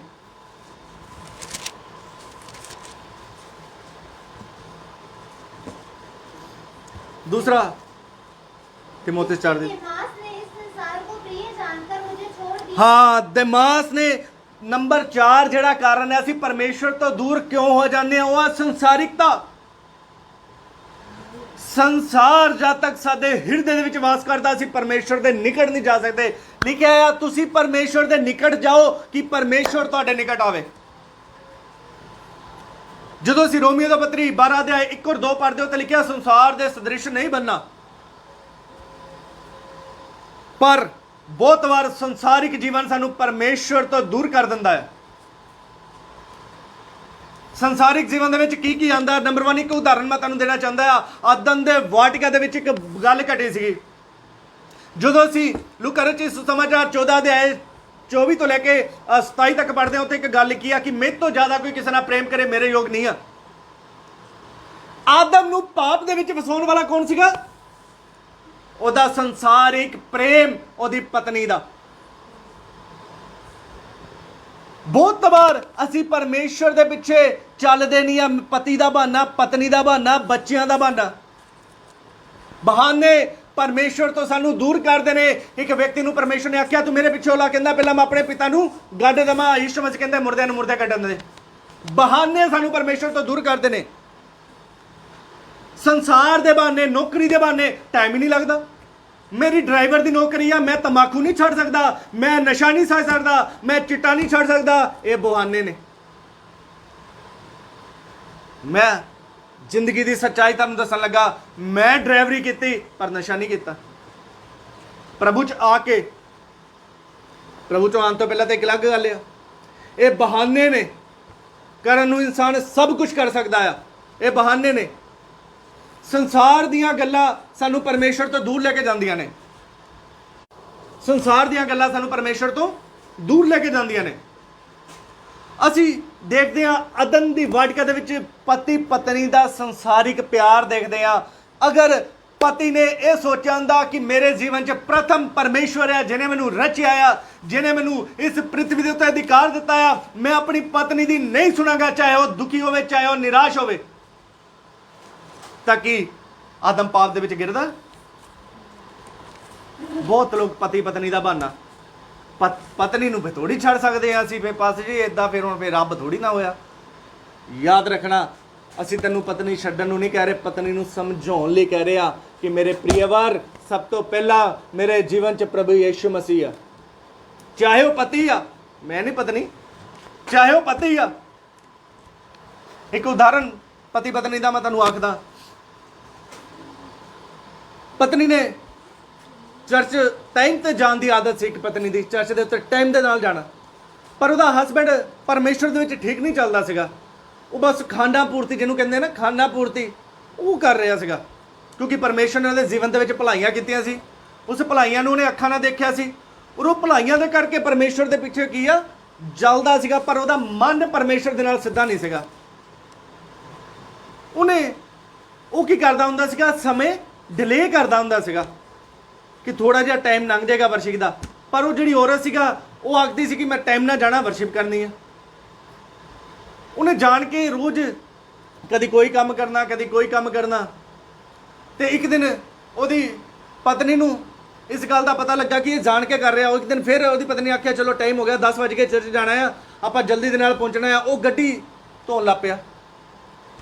ਮੈਂ ਸਵੇਰੇ ਬਾਵਨਾ ਨੂੰ ਗੱਲ ਕਰ ਰਿਹਾ ਸੀਗਾ, ਅਸੀਂ ਕੋਈ ਗੱਲ ਕਰ ਰਹੇ ਸੀ। ਮੈਂ ਬਾਵਨਾ ਨੂੰ ਆਖਿਆ, ਮੈਂ ਕਿਹਾ ਜੇ ਸਾਨੂੰ ਇਤਵਾਰ ਚਰਚ ਜਾਣ ਲੱਗੇ ਕੋਈ ਕੰਮ ਯਾਦ ਆ ਜਾਵੇ ਨਾ, ਮੈਂ ਮੰਨਦਾ ਫਿਰ ਸ਼ੈਤਾਨ ਦੇ ਕੰਮ ਨੇ। ਸਾਨੂੰ ਸ਼ਨੀਵਾਰ ਨਹੀਂ ਯਾਦ ਆਉਂਦਾ ਕੋਈ ਵੀ ਕੰਮ, ਇਤਵਾਰ ਕੰਮ ਆ ਜਾਂਦਾ, ਆਹ ਕੰਮ ਕਰਨਾ। ਇਤਵਾਰ ਬਹੁਤ ਲੋਕਾਂ ਨੂੰ ਕੱਪੜੇ ਧੋਣੇ ਯਾਦ ਆ ਜਾਂਦੇ ਆ, ਇਤਵਾਰ ਨੂੰ ਬੜੇ ਕੰਮ ਨਿਕਲੇ ਜਾਂਦੇ ਆ ਕਈ ਵਾਰ, ਉਹ ਸ਼ੈਤਾਨ ਦੇ ਕੰਮ ਆ। ਅਸੀਂ ਆਪਸ 'ਚ ਗੱਲ ਕਰ ਰਹੇ ਸੀਗੇ। ਸੋ ਉਹ ਪਤਨੀ ਨੇ ਆਖਿਆ ਕਿ ਮੈਂ ਚਰਚ ਜਾ ਰਹੀ ਹਾਂ, ਤੁਹਾਡੀ ਮਰਜ਼ੀ ਆਣਾ ਤੇ ਆਓ। ਉਹ ਰਿਐਲਿਟੀ ਆ, ਉਹ ਆਪਣੇ ਟਾਈਮ ਦੇ ਨਾਲ ਚਰਚ ਦੇ ਵਿੱਚ ਆ ਗਈ। ਕੁਝ ਸਮੇਂ ਦੇ ਬਾਅਦ ਉਸ ਪਤੀ ਨੂੰ ਅਹਿਸਾਸ ਹੋਇਆ ਕਿ ਮੈਂ ਗਲਤ ਆ। ਉਹ ਅਹਿਸਾਸ ਕਿਵੇਂ ਹੋਇਆ? ਉਹਦੀ ਪਤਨੀ ਨੇ ਕਿਹਦਾ ਸਾਥ ਦਿੱਤਾ? ਪਰਮੇਸ਼ਵਰ ਦਾ, ਕਿ ਮੇਰੇ ਜੀਵਨ 'ਚ ਪ੍ਰਥਮ ਪਰਮੇਸ਼ਵਰ ਆ, ਮੈਂ ਪ੍ਰਭੂ ਨੂੰ ਆਪਣੇ ਜੀਵਨ 'ਚ ਪ੍ਰਥਮ ਰੱਖਾਂਗੀ। ਇਹਦੇ ਨਾਲ ਇੱਕ ਹੋਰ ਐਗਜ਼ਾਮਪਲ ਦਵਾਂਗਾ, ਜਿਹੜੀ ਪਤਨੀ ਨੇ ਆਪਣੇ ਪਤੀ ਦਾ ਸਾਥ ਦਿੱਤਾ ਔਰ ਪਰਮੇਸ਼ਵਰ ਦਾ ਨਹੀਂ ਦਿੱਤਾ, ਉਹਨਾਂ ਦਾ ਕੀ ਹਾਲ ਹੋਇਆ। ਇੱਕ ਪਤਨੀ ਔਰ ਪਤੀ ਚਰਚ ਦੇ ਵਿੱਚ ਆਉਂਦੇ ਸੀਗੇ। ਇਹ ਇਸੇ ਸ਼ਹਿਰ ਦੀ ਘਟਨਾ ਆ, ਲੁਧਿਆਣੇ ਦੀ। ਉਹ ਪਤੀ ਰੋਜ਼ ਤਿਆਰੀ ਦੇ ਵਿੱਚ ਡਿਲੇ ਕਰਦਾ ਸੀਗਾ, ਸੰਡੇ ਟਾਈਮ ਦੇ ਵਿੱਚ ਡਿਲੇ ਕਰਦਾ ਸੀਗਾ, ਕੋਈ ਨਾ ਕੋਈ ਕੰਮ ਕਰਦਾ ਸੀਗਾ। ਔਰ ਪਤਨੀ ਆਪਣੇ ਪਤੀ ਨੂੰ ਇੰਨਾ ਪਿਆਰ ਕਰਦੀ ਸੀ ਕਿ ਉਹਦੇ ਨਾਲ ਹੀ ਜਾਣਾ ਪਸੰਦ ਕਰਦੀ ਸੀ। ਕੋਈ ਗੱਲ ਨਹੀਂ, 5 ਮਿੰਟ ਨਾਲ ਕੀ ਫਰਕ ਪੈ ਜਾਂਦਾ, 10 ਮਿੰਟ ਨਾਲ ਕੀ ਫਰਕ ਪੈ ਜਾਂਦਾ, 10:30 ਹੋਏ ਆ, 11 ਵਜੇ ਚੱਲ ਜਾਂਗੇ, ਕੋਈ ਫਰਕ ਨਹੀਂ ਪੈਂਦਾ। ਇੱਦਾਂ ਕਰਦੇ ਕਰਦੇ ਉਹਨਾਂ ਦੇ ਸਾਲ ਲੰਘੇ, ਔਰ ਉਹ ਸਾਲਾਂ ਦੇ ਦੌਰਾਨ ਉਹਨਾਂ ਦੇ ਕੰਮ ਪਿੱਛੇ ਪੈ ਗਏ, ਉਹਨਾਂ ਦੇ ਜੀਵਨ ਦੇ ਵਿੱਚ ਪਰੇਸ਼ਾਨੀਆਂ, ਮੁਸ਼ਕਿਲਾਂ ਆ ਗਈਆਂ। ਬਹੁਤ ਸਮਾਂ ਇੱਦਾਂ ਦਾ ਆ ਗਿਆ, ਖੁਦਾ ਦੇ ਸੇਵਕ ਦੁਆਰਾ ਸਮਝਾਇਆ ਗਿਆ ਕਿ ਤੁਸੀਂ ਵਰਸ਼ਿਪ ਦੇ ਵਿੱਚ ਟਾਈਮ ਨਾਲ ਆਇਆ ਕਰੋ, ਇਬਾਦਤ ਕਰਿਆ ਕਰੋ ਤਾਂ ਕਿ ਤੁਹਾਡੇ ਬੰਧਨ ਖੁੱਲਣ। ਪਰ ਉਹਨਾਂ ਦਾ ਆਪਸੀ ਪ੍ਰੇਮ ਨਹੀਂ ਟੁੱਟਿਆ, ਔਰ ਜਿਹਦੇ ਕਰਕੇ ਆਉਣ ਵਾਲੇ ਦਿਨਾਂ ਦੇ ਵਿੱਚ ਉਹਨਾਂ ਦੀਆਂ ਪ੍ਰਸਥਿਤੀਆਂ, ਹਾਲਾਤ ਇਹੋ ਜਿਹੇ ਬਣ ਗਏ ਕਿ ਉਹ ਪਰਮੇਸ਼ਵਰ ਤੋਂ ਦੂਰ ਹੋ ਗਏ ਹਸਬੈਂਡ ਵਾਈਫ। ਸੰਸਾਰ ਦਾ ਪ੍ਰੇਮ, ਨੰਬਰ 1 ਸੰਸਾਰ ਦਾ ਪ੍ਰੇਮ ਆ ਸਾਡਾ ਪਰਿਵਾਰਿਕ ਪ੍ਰੇਮ। ਉਹ ਚਾਹੇ ਮਾਤਾ ਪਿਤਾ ਦੇ ਪ੍ਰਤੀ ਆ, ਚਾਹੇ ਹਸਬੈਂਡ ਵਾਈਫ ਦੇ ਪ੍ਰਤੀ ਆ, ਚਾਹੇ ਉਹ ਸਾਡੇ ਭੈਣ ਭਰਾ ਦੇ ਪ੍ਰਤੀ ਆ। ਜੇ ਅਸੀਂ ਪ੍ਰਭੂ ਦੀ ਗੱਲ ਤੋਂ ਜ਼ਿਆਦਾ ਇੰਪੋਰਟੈਂਸ ਆਪਣੇ ਪਿਓ ਦੀ ਗੱਲ ਨੂੰ ਦਵਾਂਗੇ, ਆਪਣੀ ਮਾਂ ਦੀ ਗੱਲ ਨੂੰ ਦਵਾਂਗੇ, ਆਪਣੇ ਭੈਣ ਦੇ, ਆਪਣੇ ਬੱਚਿਆਂ ਦੀ, ਅਸੀਂ ਪਰਮੇਸ਼ਰ ਤੋਂ ਦੂਰ ਹੋ ਜਾਾਂਗੇ। ਇਸ ਤੋਂ ਬਜਾਏ ਹੱਥ ਜੋੜ ਦੋ ਮਾਤਾ ਪਿਤਾ ਦੇ ਅੱਗੇ, ਨਹੀਂ ਮੈਂ ਪਰਮੇਸ਼ਰ ਦੇ ਵਿੱਚ ਹੀ ਰਹਿਣਾ ਆ। ਅਸੀਂ ਤੁਹਾਡਾ ਆਦਰ ਕਰਦੇ ਹਾਂ, ਸਾਡੀ ਬਾਈਬਲ ਆਖਦੀ ਆ ਮਾਤਾ ਪਿਤਾ ਦਾ ਆਦਰ ਕਰੋ। ਅਸੀਂ ਤੁਹਾਡੀ ਇੱਜ਼ਤ ਕਰਦੇ ਹਾਂ, ਘਰ ਦਾ ਪੂਰਾ ਕੰਮ ਕਰਾਂਗੇ, ਨੌਕਰੀ ਕਰਾਂਗੇ, ਪਰ ਮੈਂ ਪ੍ਰਭੂ ਦੇ ਪਿੱਛੇ ਚੱਲਣਾ ਹੈ, ਜੋ ਪ੍ਰਭੂ ਦਾ ਆਤਮਾ ਕਹੇਗਾ। ਨੰਬਰ 4 ਜੋ ਕਾਰਨ ਹੈ, ਸੰਸਾਰ ਦਾ ਪ੍ਰੇਮ ਸਾਨੂੰ ਅੱਡ ਕਰ ਦਿੰਦਾ ਆ। ਔਰ ਨੰਬਰ 2 ਜਿਹੜੀ ਤੇ ਗੱਲ ਲਿਖੀ ਆ, ਸੰਸਾਰ ਦੇ ਪ੍ਰੇਮ ਨੂੰ ਕਿਹਨੇ ਅੱਡ ਕੀਤਾ ਆ? ਇਹ ਜੋ ਦਿਮਾਸ ਆ, ਖੁਦਾ ਦਾ ਇੱਕ ਸੇਵਕ ਆ, ਜੋ ਪ੍ਰੇਰਿਤ ਪੌਲੁਸ ਦੇ ਨਾਲ ਸੇਵਕਾਈ ਕਰਦਾ ਸੀਗਾ। ਔਰ ਦਿਮਾਸ ਨੇ ਸੰਸਾਰ ਨੂੰ ਪ੍ਰਿਯ ਜਾਣ ਲਿਆ। ਬਹੁਤ ਟਾਈਮ ਦੇ ਨਾਲ, ਬਹੁਤ ਸਮੇਂ ਪਰਮੇਸ਼ਰ ਦੇ ਪਿੱਛੇ ਅਸੀਂ ਚੱਲਦੇ ਆ, ਪਰ ਸੰਸਾਰੀ ਗੱਲਾਂ ਸਾਡੇ ਅੰਦਰੋਂ ਨਹੀਂ ਨਿਕਲਦੀਆਂ। ਸੰਸਾਰਿਕ ਫੈਸ਼ਨ ਸਾਡੇ ਅੰਦਰੋਂ ਨਹੀਂ ਨਿਕਲਦੇ, ਸੰਸਾਰਿਕ ਮਿੱਤਰ ਸਾਡੇ ਅੰਦਰੋਂ ਨਹੀਂ ਨਿਕਲਦੇ। ਬਹੁਤ ਲੋਕ ਤਾਂ ਜਵਾਬ ਹੀ ਦੇ ਦਿੰਦੇ ਆ, ਪਾਸਟਰ ਜੀ ਸਾਡੇ ਕੋਲ ਨਹੀਂ ਹੋਣਾ, ਹੈਨਾ। ਫਿਰ ਸ਼ੈਤਾਨ ਥੋੜਾ ਜਿਹਾ ਉਹਨੂੰ ਉਠਾਉਂਦਾ, ਪਟਕਾਉਂਦਾ, ਫਿਰ ਸਾਡੇ ਜੀਵਨ ਦੇ ਵਿੱਚ ਸਾਨੂੰ ਅਹਿਸਾਸ ਹੁੰਦਾ, ਕਿਉਂਕਿ ਸੰਸਾਰ ਦੀਆਂ ਵਸਤਾਂ ਸਾਨੂੰ ਕੀ ਬਣਾਉਂਦੀਆਂ? ਸਰੀਰਕ ਬਣਾਉਂਦੀਆਂ, ਨਾ ਕਿ ਸਪਿਰਚੁਅਲ ਬਣਾਉਂਦੀਆਂ, ਨਾ ਕਿ ਆਤਮਿਕ ਬਣਾਉਂਦੀਆਂ। ਸੰਸਾਰ ਸਾਨੂੰ ਪਰਮੇਸ਼ਰ ਤੋਂ ਕੀ ਕਰਦਾ ਆ? ਦੂਰ ਕਰਦਾ ਆ। ਨੰਬਰ ਇੱਕ ਹੋਰ ਗੱਲ ਦੇਖਾਂਗੇ ਅਸੀਂ, ਯੂਹੰਨਾ ਰਚਿਤ ਸੁਸਮਾਚਾਰ ਉਹਦਾ 6 ਅਧਿਆਇ ਉਹਦਾ 66 ਆਇਤ ਪੜਾਂਗੇ। ਬੁੱਕ ਆਫ ਜੌਨ ਚੈਪਟਰ 6 ਵਰਸ 66।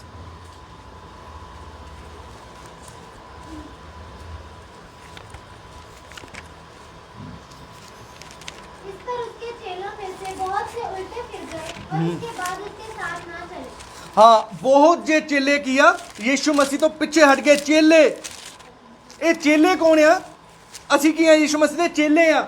ਬਹੁਤ ਲੋਕ ਪ੍ਰਭੂ ਯीशु मसीह ਦੇ ਪਿੱਛੇ ਚੱਲਦੇ ਨੇ। ਬਾਈਬਲ ਦੇ ਵਿੱਚ ਕੀ ਲਿਖਿਆ ਆ ਕਿ ਉਹਨਾਂ ਨੂੰ ਚੇਲਾ ਬਣਾਓ, ਪਿਤਾ ਪੁੱਤਰ ਪਵਿੱਤਰ ਆਤਮਾ ਨਾਲ ਬਪਤਿਸਮਾ ਦਿਓ। ਇਹਨਾਂ ਚੇਲਿਆਂ ਦੇ ਬੈਪਤਿਜ਼ਮ ਵੀ ਹੋਏ ਹੋਣਗੇ, ਇਹਨਾਂ ਚੇਲਿਆਂ ਦੇ ਵਰਸ਼ਿਪ ਵੀ ਕਰਦੇ ਹੋਣਗੇ, ਇਹ ਚੇਲੇ ਬਾਈਬਲ ਵੀ ਪੜ੍ਹਦੇ ਹੋਣਗੇ, ਇਹ ਚੇਲੇ ਉਪਵਾਸ ਵੀ ਕਰਦੇ ਹੋਣਗੇ। ਪਰ ਜਦੋਂ ਉਹਨਾਂ ਕੋ ਬਾਈਬਲ ਆਖਦੀ ਆ, ਜਦੋਂ ਤੁਸੀਂ ਇਸ ਕੰਟੈਕਸਟ ਨੂੰ ਪੜ੍ਹੋਗੇ, ਉਹਨਾਂ ਕੋ ਖਰਾ ਉਪਦੇਸ਼ ਨਹੀਂ ਬਰਦਾਸ਼ਤ ਹੋਇਆ ਔਰ ਉਹ ਪਿੱਛੇ ਮੁੜ ਗਏ, ਹੈ ਨਾ। ਖਰਾ ਉਪਦੇਸ਼। ਹੁਣ ਸਪੋਜ਼ ਕਰੋ ਭੈਣ ਸਾਡੇ ਕੋਲ ਨਵੇਂ ਆਉਣ ਲੱਗੇ ਆਰਤੀ, ਮੈਂ ਇਹਨਾਂ ਨੂੰ ਕਹਾਂ ਸਿਸਟਰ ਇਹ ਸੁਰਕੀ ਬਿੰਦੀ ਔਰ ਪਲਾਜੋ ਨਹੀਂ, ਫਿਲਹਾਲ ਤੇ ਉਹ ਮੈਂ ਨਹੀਂ ਕਹਿੰਦਾ, ਪਰ ਵੈਸੇ ਮੈਂ ਐਗਜ਼ਾਮਪਲ ਦੇ ਰਿਹਾ ਤੁਹਾਨੂੰ ਕਿ ਨਹੀਂ, ਹੈ ਨਾ, ਬਿੰਦੀ ਨਹੀਂ ਲਾਣੀ, ਸੰਧੂਰ ਨਹੀਂ ਲਾਣਾ, ਫੈਸ਼ਨ ਨਹੀਂ ਜ਼ਿਆਦਾ ਆਊਟ ਕਰਨਾ ਨਾ, ਬਾਲ ਇਦਾਂ ਨਹੀਂ ਕਰਨੇ, ਹੈ ਨਾ। ਲੜਕਿਆਂ ਨੂੰ ਕਹਾਂ, ਮੈਂ ਭਾਈ ਵਿਸ਼ਾਲ ਨੂੰ ਕਹਾਂ ਭਾਈ ਵਿਸ਼ਾਲ ਬਾਲ ਨਹੀਂ ਖੜੇ ਕਰਨੇ, ਹੈ ਨਾ। ਉਹ ਬਾਲ ਤਾਂ ਵਾਕਈ ਨਹੀਂ ਖੜੇ ਕਰਨੇ, ਕਿ ਬਾਲ ਨਹੀਂ ਖੜੇ ਕਰਨੇ, ਉਹ ਕੀ ਕਰੇਗਾ, ਮਨ ਨੂੰ ਠੇਸ ਲੱਗੇਗੀ, ਹੈ ਕਿ ਇਹ ਕਿਹੜਾ ਪ੍ਰਚਾਰ। ਬਾਕੀ ਤਾਂ ਰੋਕਦੇ ਨਹੀਂ ਆ, ਬਾਕੀ ਤਾਂ ਕੁਝ ਕਹਿੰਦੇ ਨਹੀਂ ਆ ਇਹ ਪਾਦਰੀ, ਬਾਕੀ ਇਸ ਲਈ ਨਹੀਂ ਕਹਿੰਦੇ ਕਿਉਂਕਿ ਉਹ ਖੁਦ ਨਹੀਂ ਚੱਲ ਪਾਉਂਦੇ। ਇੱਕ ਖਰਾ ਉਪਦੇਸ਼ ਆ, ਹੈ ਨਾ। ਮੈਂ ਸਨੇਹਾ ਨੂੰ ਕਹਾਂ ਸਨੇਹਾ ਜੇ ਸੇਵਾ ਕਰਨੀ ਆ ਤਾਂ ਤੈਨੂੰ ਆਪਣੇ ਵਸਤਰਾਂ ਨੂੰ ਬਦਲਣਾ ਪੈਣਾ। ਤੁਸੀਂ ਪਜਾਮੇ ਦੇ ਵਿੱਚ ਮਾਰਕੀਟ ਦੇ ਵਿੱਚ ਨਹੀਂ ਨਿਕਲ ਸਕਦੀਆਂ। ਤੁਸੀਂ ਇੱਕ ਆਰਾਧਕ ਹੋ, ਤੁਸੀਂ ਇੱਕ ਵਰਸ਼ਿਪਰ ਹੋ। ਸੋ ਇਦਾਂ ਦੀ ਜਦੋਂ ਕਈ ਵਾਰ ਖਰਾਈ ਦੀ ਸਟਿਕਨੈਸ, ਖਰਾਈ ਦਾ ਉਪਦੇਸ਼, ਅਭਿਲਾਸ਼ਾ ਨੂੰ ਛੱਡਣ ਵਾਲਾ ਉਪਦੇਸ਼, ਸਿੱਧਤਾ ਦਾ ਕਲਾਮ, ਪਰਮੇਸ਼ਰ ਦੀ ਆਗਿਆਕਾਰੀ ਦਾ ਕਲਾਮ, ਉਹ ਫਿਰ ਸਾਡੇ ਕੋਲ ਬਰਦਾਸ਼ਤ ਨਹੀਂ ਹੁੰਦਾ। ਫਿਰ ਅਸੀਂ ਪਰਮੇਸ਼ਰ ਤੋਂ ਦੂਰ ਹੋ ਜਾਂਦੇ ਆ ਜਾਂ ਚਰਚ ਬਦਲ ਲੈਂਦੇ। ਜਦੋਂ ਅਸੀਂ ਪਹਿਲਾ ਤਿਮੋਥੀ 6 ਅਧਿਆਇ ਉਹਦਾ 3 ਪੜ੍ਹਦੇ ਹਾਂ, ਉੱਥੇ ਲਿਖਿਆ ਕਿ ਅੰਤ ਦੇ ਵੇਲੇ ਦੇ ਵਿੱਚ ਲੋਕ ਖਰਾ ਉਪਦੇਸ਼ ਨਹੀਂ ਸਹਿਣ ਕਰ ਪਾਣਗੇ। ਔਰ ਜਦੋਂ ਅਸੀਂ ਤੀਤੁਸ ਪੜ੍ਹਦੇ ਹਾਂ 1 ਦੀ 9 ਪੜ੍ਹਦੇ ਹਾਂ, ਉੱਥੇ ਲਿਖਿਆ ਆ ਕਿ ਤੂੰ ਖਰਾ ਉਪਦੇਸ਼ ਕਰ ਤਾਂ ਕਿ ਤੇਰੇ ਉਪਦੇਸ਼ ਦੇ ਉੱਤੇ ਕੋਈ ਉਂਗਲ ਨਾ ਚੱਕ ਪਾਵੇ। ਪਰ ਅਸੀਂ ਖਰਾ ਉਪਦੇਸ਼ ਜਦੋਂ ਨਹੀਂ ਸਹਿਣ ਕਰ ਪਾਉਂਦੇ, ਉਦੋਂ ਫਿਰ ਅਸੀਂ ਪਰਮੇਸ਼ਰ ਤੋਂ ਦੂਰ ਹੋ ਜਾਂਦੇ ਹਾਂ। ਕਿਉਂਕਿ ਖਰਾ ਉਪਦੇਸ਼ ਕੀ ਆਖਦਾ ਆ ਕਿ ਪਰਮੇਸ਼ਰ ਦੇ ਪਿੱਛੇ ਚੱਲਣਾ ਹੈ। ਪ੍ਰਥਮ ਆਪਣੇ ਜੀਵਨ 'ਚ ਤੇਰੇ ਪਰਮੇਸ਼ਰ ਹੋਣਾ ਚਾਹੀਦਾ। ਉਹਦੇ ਲਈ ਘਰ ਦਾ ਕੋਈ ਵੀ ਮੈਂਬਰ ਹੋਵੇ, ਉਹਦੇ ਲਈ ਰਿਸ਼ਤੇਦਾਰੀ ਕੋਈ ਵੀ ਹੋਵੇ, ਤੈਨੂੰ ਜ਼ਰੂਰ ਛੱਡਣੀ ਪਏਗੀ। ਸੋ ਖਰਾ ਕਲਾਮ ਨਾ ਸੁਣਨ ਦੇ ਕਰਕੇ ਬਹੁਤ ਲੋਕ ਪਰਮੇਸ਼ਰ ਤੋਂ ਦੂਰ ਹਟ ਜਾਂਦੇ ਨੇ। ਇੱਕ ਲਾਸਟ ਆਇਤ ਦੇਖ ਕੇ ਸਮਾਪਤ ਕਰਾਂਗੇ। ਰੈਵਲੇਸ਼ਨ 2 ਅਧਿਆਇ ਉਹਦਾ 4 ਅਤੇ 5 ਆਇਤ। ਬੁੱਕ ਆਫ ਰੈਵਲੇਸ਼ਨ, ਪ੍ਰਕਾਸ਼ਿਤ ਵਾਕਿਆ ਦੀ ਕਿਤਾਬ, ਉਹਦਾ 2 ਅਧਿਆਇ ਉਹਦਾ 4 ਅਤੇ 5। पर तुझे तेरे विरुद्ध ये कहना है कि तूने अपना पहला सा प्रेम छोड़ दिया है। हाँ। इसलिए स्मरण कर कि तू कहाँ से गिरा है। ਹਾਂ, ਬਾਈਬਲ ਕਹਿੰਦੀ ਆ ਕਿ ਤੂੰ ਪਹਿਲਾ ਜਿਹਾ ਪ੍ਰੇਮ ਛੱਡਤਾ, ਇਸ ਕਰਕੇ ਯਾਦ ਰੱਖ ਤੂੰ ਕਿੱਥੋਂ ਡਿੱਗਿਆ। ਬਹੁਤ ਲੋਕ ਅੱਜ ਪ੍ਰਚਾਰ ਕਰਕੇ, ਬਹੁਤ ਲੋਕ ਅੱਜ ਪ੍ਰਚਾਰ ਕਰਕੇ, ਤਾਲੀਮ ਦੇ ਕੇ, ਉਪਦੇਸ਼ ਦੇ ਕੇ 15 ਸਾਲ ਹੋ ਗਏ, ਕਿਸੇ ਨੂੰ 20 ਸਾਲ ਹੋ ਗਏ। ਬਹੁਤ ਲੋਕ ਬਚਪਨ ਤੋਂ ਪਾਸਟਰਾਂ ਦੇ ਨਾਲ ਰਹੇ ਹੋਏ ਆ। ਮੈਂ ਇੱਦਾਂ ਦੇ ਲੋਕਾਂ ਨੂੰ ਵੀ ਜਾਣਦਾ ਜਿਹੜੇ ਬਚਪਨ ਤੋਂ ਪਾਸਟਰਾਂ ਦੇ ਨਾਲ ਜੀਵਨ ਬਤੀਤ ਕੀਤਾ। ਬਾਈਬਲ ਦੀ ਕੋਈ ਵੀ ਗੱਲ ਕਰ ਲਓ, ਸਭ ਗੱਲਾਂ ਉਹਨਾਂ ਨੂੰ ਪਤਾ ਆ, ਪਰ ਫਿਰ ਵੀ ਪਰਮੇਸ਼ਰ ਤੋਂ ਦੂਰ ਨੇ। ਇੱਥੇ ਜਦੋਂ ਅਸੀਂ 3 ਦੇ ਵਿੱਚ ਪੜ੍ਹਦੇ ਹਾਂ ਔਰ 2 ਦੇ ਵਿੱਚ ਪੜ੍ਹਦੇ ਹੋ ਤਾਂ ਲਿਖਿਆ अपने आप को जो प्रेरित कहते हैं और है नहीं उन्हें तूने परख कर झूठा पाया। उन्होंने दी परख सेंस वचन तो इन्नी क्या वो खुदा दे सेवकां दे प्रचार तो पहचान लेंदे आ कि वो सच्चे सेवक आ या झूठे सेवक आ, पर वो बैकस्लाइड होके घरां च बैठे आ। वचन की पूरी नॉलेज रखने वाले इंसान भी घरां दे विच बैठे आ। 20 साल हो गए, 15 साल हो गए, जिन्होंने 40 फास्टिंगां कीतियां, 3 रोजे रखे, 8 घंटे दुआवां कीतियां, दर्शन देखे, भविष्यवाणी, वो भी अपने घरां च बैठे आ। ਉਹਦੇ ਪਿੱਛੇ ਇੱਕੋ ਹੀ ਕਰ ਰਹੇ ਆ, ਪਹਿਲਾ ਪਿਆਰ ਛੱਡ ਦਿੱਤਾ ਉਹਨਾਂ ਨੇ। ਪਹਿਲਾ ਪਿਆਰ ਛੱਡ ਦਿੱਤਾ। ਇਹ ਪਹਿਲਾ ਪਿਆਰ ਕੀ ਆ? ਅਸੀਂ ਜਦੋਂ ਪ੍ਰਭੂ ਯੀਸ਼ੂ ਮਸੀਹ ਦੇ ਪਿੱਛੇ ਆਏ ਸੀ, ਨਵੇਂ ਸਾਨੂੰ ਪ੍ਰਭੂ ਦੇ ਬਾਰੇ ਪਤਾ ਲੱਗਾ ਕਿ ਪ੍ਰਭੂ ਯੀਸ਼ੂ ਮਸੀਹ ਪਰਮੇਸ਼ਰ ਆ। ਉਸ ਸਮੇਂ ਅਸੀਂ ਕੀ ਸੋਚਦੇ ਹੁੰਦੇ ਸੀ? ਅਸੀਂ ਕਿੰਨਾ ਦੂਰ ਸੀ ਪਰਮੇਸ਼ਰ ਤੋਂ, ਸਾਨੂੰ ਪਤਾ ਹੀ ਨਹੀਂ ਸੀ ਜੀਵਿਤ ਪਰਮੇਸ਼ਰ ਕੌਣ ਆ, ਪ੍ਰਭੂ ਯੀਸ਼ੂ ਮਸੀਹ ਆ। ਅਸੀਂ ਪ੍ਰਭੂ ਦੇ ਪਿੱਛੇ ਚੱਲਾਂਗੇ। ਉਹ ਲਗਨ ਜਿਹੜੀ ਸਾਡੇ ਅੰਦਰ ਆ, ਚੱਲਦੇ ਚੱਲਦੇ ਹੌਲੀ ਸਲੋ ਹੋ ਜਾਂਦੀ। ਉਹ ਕਿਉਂ ਸਲੋ ਹੋ ਜਾਂਦੀ ਹੈ? ਚੱਲਦੇ ਚੱਲਦੇ ਦੁਨੀਆਦਾਰੀ, ਰਿਸ਼ਤੇਦਾਰੀ, ਭੈਣ ਭਰਾ, ਸਮਾਜ, ਮੁਹੱਲਾ, ਸੰਸਾਰਿਕਤਾ, ਅਭਿਲਾਸ਼ਾ ਜਿਹੜਾ ਸਾਡੇ ਪ੍ਰੇਮ ਨੂੰ ਠੰਡਾ ਕਰ ਦਿੰਦਾ ਆ। ਔਰ ਉਹ ਪਹਿਲਾ ਪ੍ਰੇਮ ਜਦੋਂ ਅਸੀਂ ਛੱਡ ਦਿੰਦੇ ਆ ਫਿਰ ਪਰਮੇਸ਼ਰ ਦੇ ਪਿੱਛੇ ਸਾਡੇ ਤੋਂ ਨਹੀਂ ਚੱਲਿਆ ਜਾਂਦਾ, ਕਿਉਂਕਿ ਵਚਨ ਦੇ ਗਿਆਨ ਦੇ ਨਾਲ ਅਸੀਂ ਆਪਣਾ ਦਿਮਾਗ ਭਰ ਲਿਆ ਆ। ਪ੍ਰੇਮ ਸਾਡੇ ਅੰਦਰ ਨਹੀਂ ਆ। ਬਾਈਬਲ ਕਹਿੰਦੀ ਆ ਭਵਿੱਖਬਾਣੀ ਜਾਂਦੀ ਰਹੇਗੀ, ਚੰਗਾਈਆਂ ਜਾਂਦੀਆਂ ਰਹਿਣਗੀਆਂ, ਗਿਆਨ ਮਿਟ ਜਾਏਗਾ, ਪਰ ਪ੍ਰੇਮ ਕਦੀ ਨਹੀਂ ਮਿਟੇਗਾ। ਅੱਜ ਪ੍ਰੇਮ ਹੀ ਨਹੀਂ ਆ ਲੋਕਾਂ ਦੇ ਅੰਦਰ। ਭਵਿੱਖਬਾਣੀ ਆ ਗਈ, ਬਸ ਮੈਂ ਹੀ ਆ ਸਾਰਾ ਕੁਝ। ਚੰਗਾਈ ਦਾ ਵਰਦਾਨ ਆ ਗਿਆ, ਮੇਰੇ ਵਰਗਾ ਕੋਈ ਹੈ ਹੀ ਨਹੀਂ ਆ। ਪ੍ਰੇਮ ਨਿਕਲ ਜਾਂਦਾ ਅੰਦਰੋਂ। ਥੋੜਾ ਜਿਹਾ ਪ੍ਰਭੂ ਨੇ ਸਟੈਂਡ ਕਰ ਦਿੱਤਾ, ਚਰਚ ਵੱਡਾ ਪੈ ਗਿਆ ਆ, ਥੋੜੀ ਜਿਹੀ ਗੱਡੀ ਆ ਗਈ, ਬਸ ਮੇਰੇ ਵਰਗਾ ਕੋਈ ਪਾਦਰੀ ਨਹੀਂ ਆ। ਥੋੜਾ ਜਿਹਾ ਸਾਡਾ ਬਿਜ਼ਨਸ ਸਕਸੈਸ ਹੋ ਗਿਆ ਆ, ਪਰਮੇਸ਼ਰ ਨੇ ਸਾਨੂੰ ਆਸ਼ੀਸ਼ ਦੇ ਦਿੱਤੀ ਆ, ਬਸ ਅਸੀਂ ਆ, ਮੈਂ ਹੀ ਵਿਸ਼ਵਾਸੀ ਆ। ਪਰਮੇਸ਼ਰ ਦੇ ਪ੍ਰੇਮ ਨੂੰ ਭੁੱਲ ਜਾਂਦਾ। ਯਾਦ ਰੱਖੋ ਕਿ ਸਾਨੂੰ ਪਰਮੇਸ਼ਰ ਨੇ ਪਿਆਰ ਕੀਤਾ। ਅਸੀਂ ਕਿੱਥੇ ਸੀ? ਪਾਪ ਦੇ ਜੀਵਨ ਦੇ ਵਿੱਚ ਸੀ, ਉੱਥੋਂ ਪਰਮੇਸ਼ਰ ਸਾਨੂੰ ਕੱਢ ਕੇ ਲੈ ਕੇ ਆਇਆ। ਇਸੇ ਪ੍ਰਕਾਰ ਅਸੀਂ ਆਪਣੇ ਜੀਵਨ ਦੇ ਵਿੱਚ ਜਦੋਂ ਪਹਿਲੇ ਪ੍ਰੇਮ ਨੂੰ ਭੁੱਲ ਜਾਂਦੇ ਆ ਤਾਂ ਪਰਮੇਸ਼ਰ ਤੋਂ ਦੂਰ ਹਟ ਜਾਂਦੇ ਆ। ਸੋ ਇਹ ਅਲੱਗ-ਅਲੱਗ ਗੱਲਾਂ ਦੇ ਨਾਲ ਅਸੀਂ ਦੇਖਿਆ ਆ ਕਿ ਪਰਮੇਸ਼ਰ ਤੋਂ ਇੱਕ ਵਿਅਕਤੀ ਕਿਉਂ ਦੂਰ ਹੋ ਜਾਂਦਾ ਆ। ਅਸੀਂ ਨੰਬਰ 1 ਜੋ ਗੱਲ ਦੇਖੀ ਸੀ ਉਹ ਕੀ ਸੀਗੀ?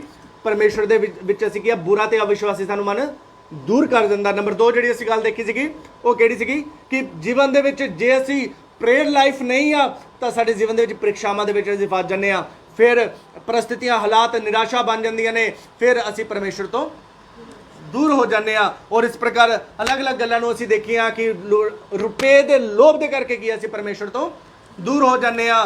ਸੰਸਾਰ ਦੀਆਂ ਗੱਲਾਂ ਦੇ ਕਰਕੇ, ਸੰਸਾਰ ਦੀਆਂ ਵਸਤੂਆਂ ਦੇ ਕਰਕੇ ਅਸੀਂ ਪਰਮੇਸ਼ਰ ਤੋਂ ਕੀ ਆ ਦੂਰ ਹੋ ਜਾਂਦੇ ਆ। ਔਰ ਖਰਾ ਪ੍ਰਚਾਰ ਨਾ ਸਹਿਣ ਦੇ ਕਰਕੇ ਅਸੀਂ ਪਰਮੇਸ਼ਰ ਤੋਂ ਦੂਰ ਕਰ ਦਿੰਦੇ ਆ। ਲਾਸਟ ਜਿਹੜੀ ਆਪਾਂ ਗੱਲ ਦੇਖੀ ਆ ਉਹ ਕੀ ਦੇਖੀ ਆ ਕਿ ਪਰਮੇਸ਼ਰ ਦੇ ਪ੍ਰਤੀ ਸਾਡਾ ਪਹਿਲਾ ਪ੍ਰੇਮ ਨਹੀਂ ਰਹਿੰਦਾ ਜਦੋਂ ਅਸੀਂ ਫਿਰ ਪਰਮੇਸ਼ਰ ਤੋਂ ਦੂਰ ਹੋ ਜਾਂਦੇ ਆ।